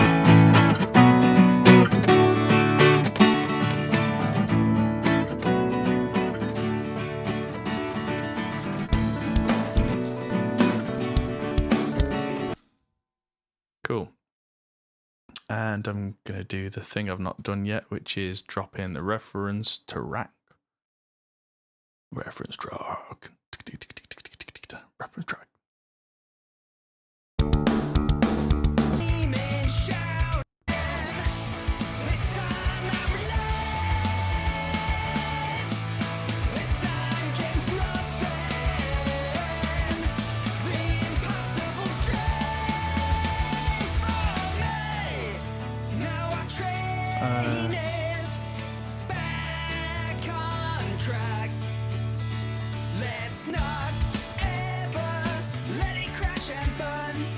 Pretty sure I can hear brass in there, but I don't have a folder for it. So that's another note to send to Joel. That might be something I have to drop in later, but that's less important for the reamping again. So not yet a problem. Lead vocal and put the backing vocal there. Check the levels. Bring them up a little. Save. Big stretch. So yeah, what I'm going to do tomorrow is I'm going to use my RME ADI2 external converters, which I think are the highest quality converters that I've got. And one of them is going to send a raw bass track out while one sends a vocal out. Because that way I can get kind of more done at the same time. So yeah, one's going to send the bass out to the bass processing. All the inputs for that will go back into the Audient ASP 880. The vocal, I'm not sure where that's coming back, but that's going to go through a vocal chain that I'm going to design tomorrow. And then we'll see where we're at. Yeah, so cool. That's fine apart from, yeah. Where is brass? Donde estás el brass? As they would say in Spanish. Maybe they wouldn't. All right, and last song is 170 BPM called Bitter Pill. Oh,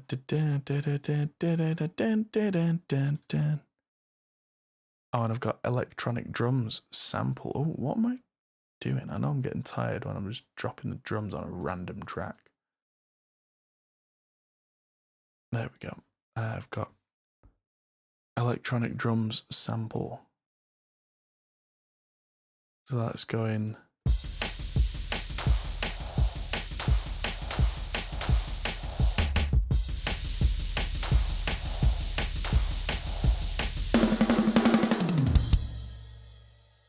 That counts as an effect in my book, so that's going down in the extra group. Okay, cool. Because the extra group, that's where things go to die. Not exactly, but new bass for Bitter Pill 2, that got redone.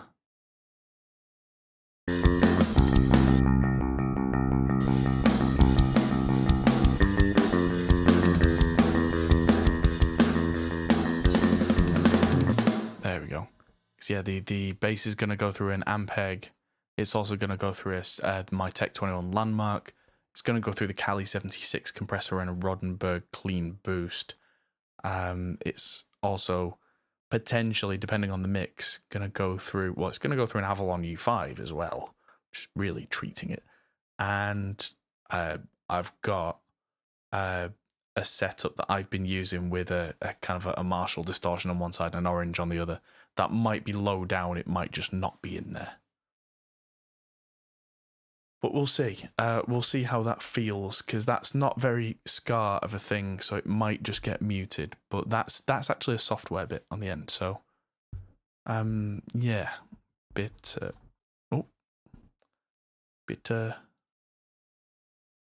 Ja, danke. Stupid German jokes coming out again. Rhythms. Clean. Lead guitar, solo, octave, harmony. All right, so the octave channels can all get used for these, and then the lead itself goes on guitar solo, because that way the guitar solo gets a guitar solo tone and the others might just not.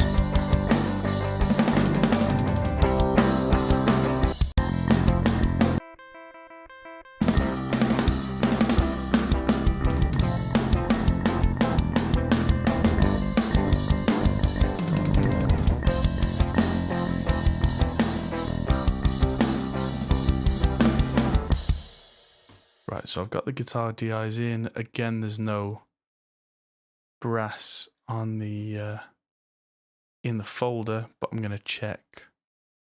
And I've got 3 vocal for that. Okay. Okay. All looks decent.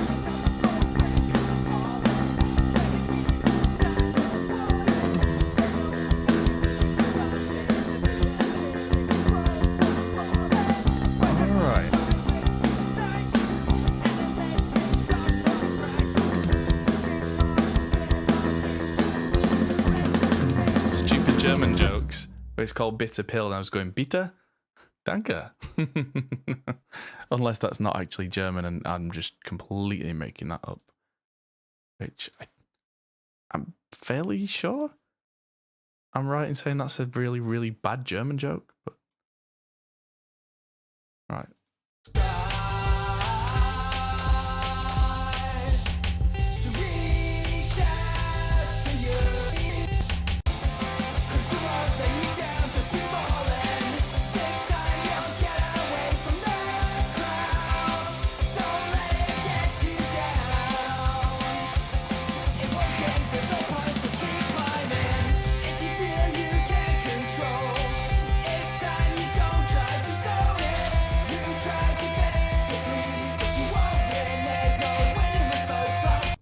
Yes, I know danke means thank you. It was just the bitter, because bitter. I was just being very silly.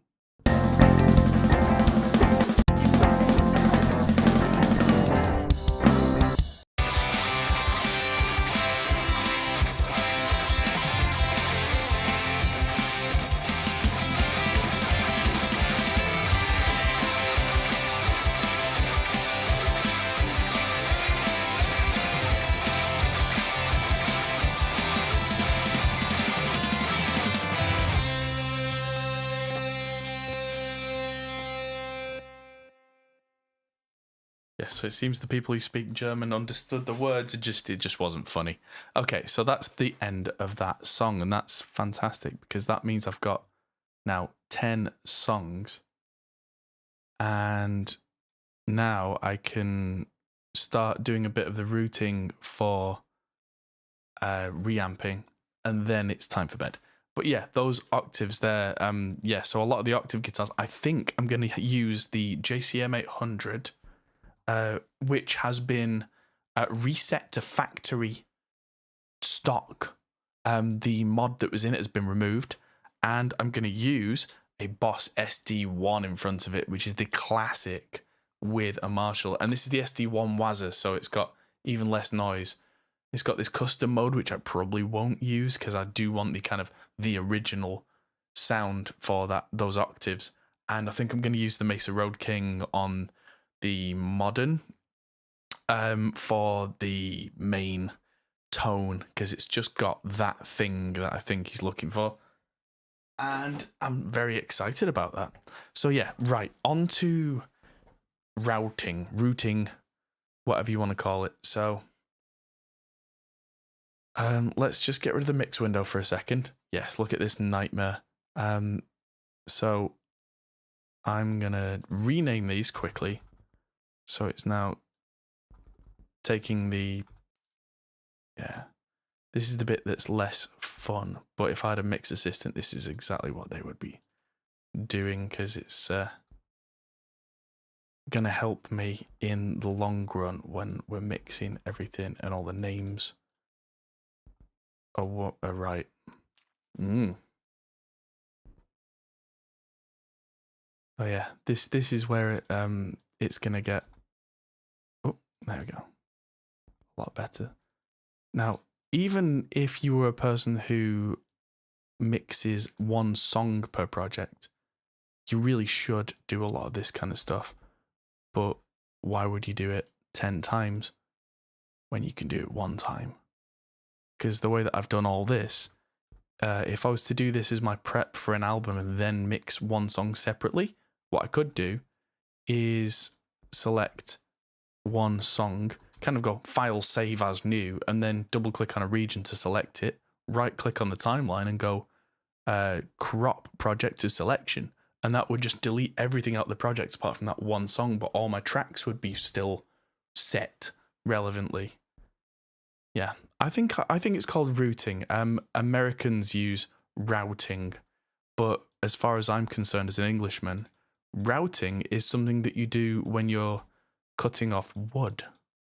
And that's the only time it's called routing.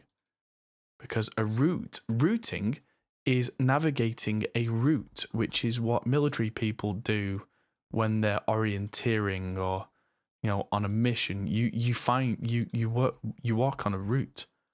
And of course my Englishness comes into full fruition at this point because, English is the correct pronunciation. So this is where I'm gonna, once I've done renaming these, I'm gonna cheat a little bit with the bass layout. Yes, so as Mage says, routers cut wood, routers move packets. Yes, indeed. But yeah, I try and say both pronunciations a lot on stream because I'm so used to making myself understood internationally. Yeah, Luminous Brilliance says our state roads are routes. Yeah, they're not though, but nice try. I mean, the song wasn't Get Your Kicks on Route 66, was it? That just changed at some point, maybe in the 70s. I mean, the other thing is that all across the US, there is a massive variation in pronunciation of everything that's being homogenized over time, but used to be incredibly variant. If you go to like the Northeast, or like go to Rhode Island, or go to New York, or Texas, or California, the huge differences that are just becoming less and less over time. with the modern media era and all that kind of thing, we're so much more connected than we ever used to be. I mean, I will freely admit that my accent is more English than ever, not less, because I kind of lean into it for clarity. And the school that I went to, we were very much encouraged to be, posh and well-spoken and all that kind of stuff. Not just to be superior to everybody else, but to be better understood. I say bottle of water. Yes. But not bottle of water. It depends. If I'm in my kind of Northern English rough accent, it's kind of a bottle of water. But if I'm on stream and I'm using kind of my telephone voice, it's a bottle of water. Which is very Shakespearean. Behold, a bottle of water. Today we go on an adventure for a bottle of water. But yeah, no, that my accent is very kind of chameleon because of the way that I was brought up kind of as part of a working class family in the north of England, where the accent is quite broad, but also having gone to a kind of a semi-private school, I think I got a scholarship. Our family couldn't afford it, and that's where the dichotomy comes in, that I am still kind of a working class kid at heart, which is why I work far too damn much. And I say words like work rather than work, or work. Work is the Cambridge kind of, oh, let's go to work. I really kind of despise that kind of, oh yeah thing. But I don't know, I am wittering at this point. But yeah, that's where I get my sound from. Is a combination of factors. There we go. So everything's much better named now. Oh, in New York, I've heard water. Yeah. You don't need no stinking water. Right. So this is where I start with my routing. So I'm going to, firstly hit save, make a new project tab, and open up a project I've been working on recently, which is my theme song. There's a whole video about this that's going to be coming out on the Produce Like a Pro channel. You may have seen the Ultimate Drums video, which is very much based on this project, but more has been added since. I'll probably have to turn this down compared to the rest of what we've been listening to, because it will be comparatively, at least it'll be offensively loud. But let's turn that down. Does one of my plugins need activating? Yes, it does, and I'll do that off screen, because otherwise, thanks guys. Stop it. Stupid thing. Which accents where the T's are not pronounced? Most lazy English accents, honestly. Most of us don't bother with T's.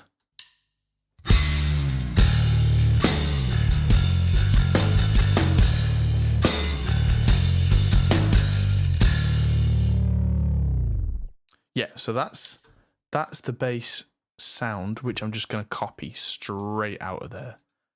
And I'm going to just paste it right in here. And so, yeah, that's quote unquote only 4 tracks, but one of them's stereo, so it's 5. But yeah, that I am going to now do the routing thing with the bass DI. Oh, what did I just hit? I didn't want to mark it. Oh no, I closed the mixer. So the bass DI, I'm going to open the routing here, turn off master send on the DI, add hardware output. No, I'm not. I'm going to do the hardware output tomorrow when I've got, there's me being northern again, when I've got, when I'm in the studio, when it's got 36 in, 36 out, and it's got the full complement of channels listed, then I can choose the channel that the sound is going to come out from. which will be much preferable. And yeah, that's going to be set tomorrow. So now we're not going to hear the bass at all because I've stopped it coming out the master out. But its needle will still move. So that's going to be sorted out tomorrow. So the Sans amp just has a gate on it. And then the drive part of that was this, which one side is an orange OR50. It's all in Amplitude 5. And the other side is I think it's JCM 100. How about that? But for the bass channel, that works perfectly well because it's kind of an infill for the mids rather than the main bass tone. And so tomorrow that'll be ready for me to get the sound, hit record, put my hands behind my head, read a book, so there you go. And now the guitars, I'm going to sort all the routing right now. So I'm going to cheat by duplicating the guitars and just deleting all of the audio out of the new one that I made. Call this guitars group. And this is just something that I did so that I've got everything named. And for each one of these, I'm going to make 3 channels. And I'm going to call these SM57, Ribbon, and 1040. Because that's what I'm going to do. I'm going to have 3 microphones. Not sure which speakers yet or where they'll be. Tomorrow will be live, yes. So each one's going to have that SM57, a Ribbon, and a 1040. And so I'm going to now copy those and then paste them, make sure they become a folder, repeat. Repeat that many times. Is Amplitude better than THU? They're about the same. They do different things. Amplitude 5 is way better than Amplitude 4. If you use an Amplitude 3 or 4 model in Amplitude 5, you're not getting any real benefit. But yeah, the modern THU and Amplitude 5 are just about the same. And quite often I still use the, I still use the Amplitude Ampeg SVX for bass stuff if I'm at home because it sounds so close to a real Ampeg that it's great, Is it better with a real one? Yeah, but, it depends what you're doing. If it's not the focus of the song, it can be fine. And now, what time am I streaming? I think I'm going to be streaming from either 12 noon or 1 p.m. around there, because it's going to take a lot of time to do all this. But I'm going to the gym in the morning, then I'm going to get there. I've got 2 cameras to set up before I even begin. All that kind of stuff. I need to do the tech. So I will try and give about an hour's notice. It may even be a little later. It might be 2 p.m., 3 p.m. Very much depends on what I can get done.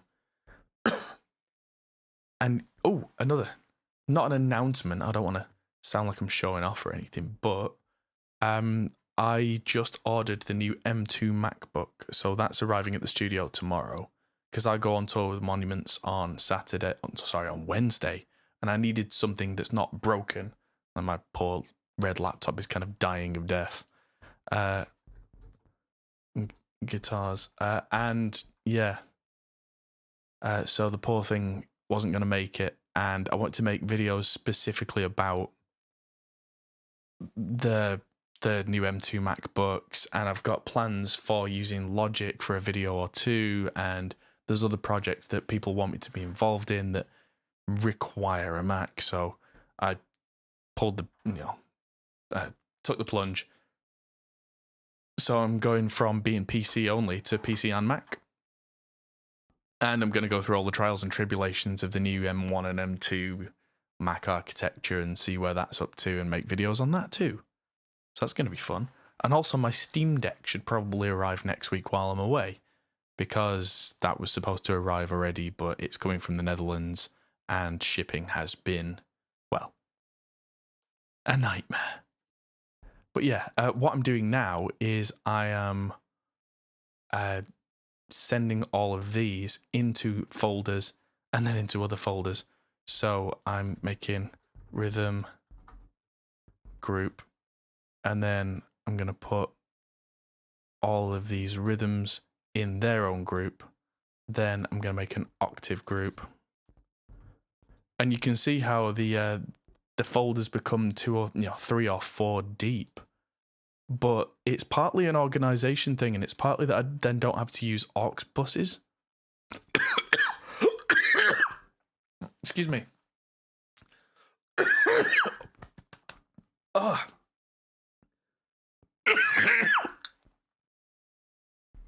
Oh. Sorry about that. I breathed in a hair. Oh. Oh. Oh, that sucked.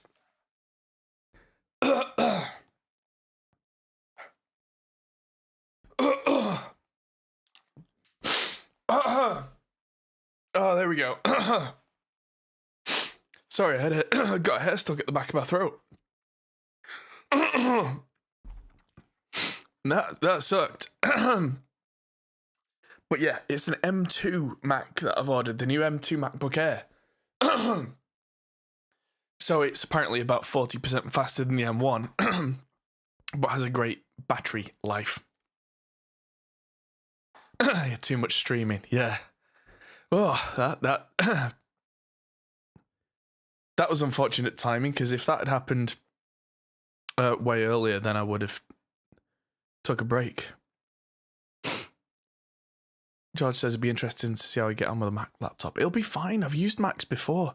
I've always said it's the same thing. It's exactly the same thing. So many people get caught up in, oh, Mac's better, PC's better. No. PCs are way more affordable for the amount of sheer power you get out of them. Macs have the dingle-dongle factor of, oh, look at me.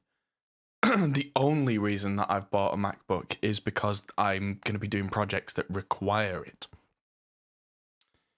And, yeah, but I may as well take advantage of that because they are nice. But I'm probably paying double the price that I would for something similar spec'd. That is a regular PC. But for what I'm doing... There we go. That's got it. That's better. Yeah, for what I'm doing, I need it. There we go. So, yeah, I've just made all these folders that are now 1, 2, 3 deep. And so that's going to be loads of processing. But that means we're now at 119 tracks. And when I've done a couple of similar things with the lead vocals, we'll be fine. And also, I'll bring the mixer up.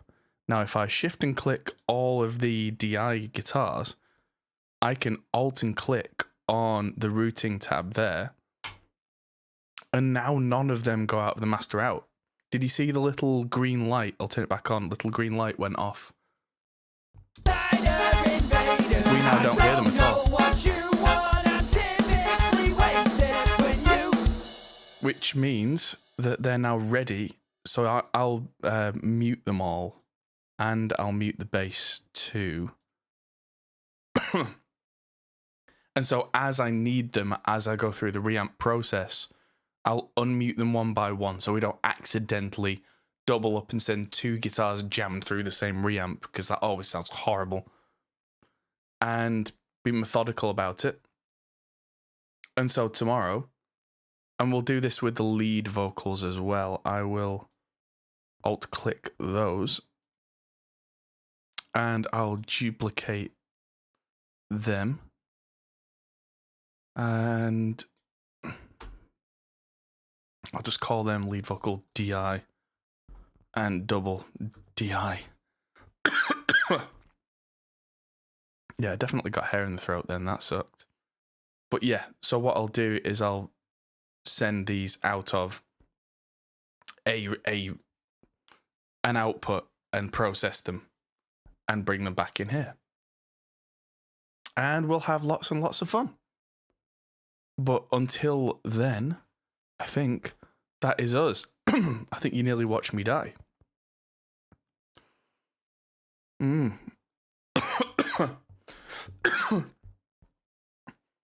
Yeah. Well, yeah, John's saying, yeah, still use my 2011 iMac. Well, I was perfectly content with what I had, but I'm traveling a lot over the next few months, and I am, like I said, going to be doing projects where I specifically need a fairly up-to-date Mac. So that's what I'm going to do. And so thank you everybody for watching. Hopefully I'll see you all tomorrow, if not on catch up. It's been a lot of fun, and I'm going to go now choke to death, and I'll see you all in the next video. Goodbye. Hey everyone, that might be the end of the video, but if you fancy carrying on this conversation, we have a Discord server, link is in the description. We're also on Patreon, which is something you can really help us with. We also are on Facebook, Instagram and Twitter at Hot Pole Studios. See you there.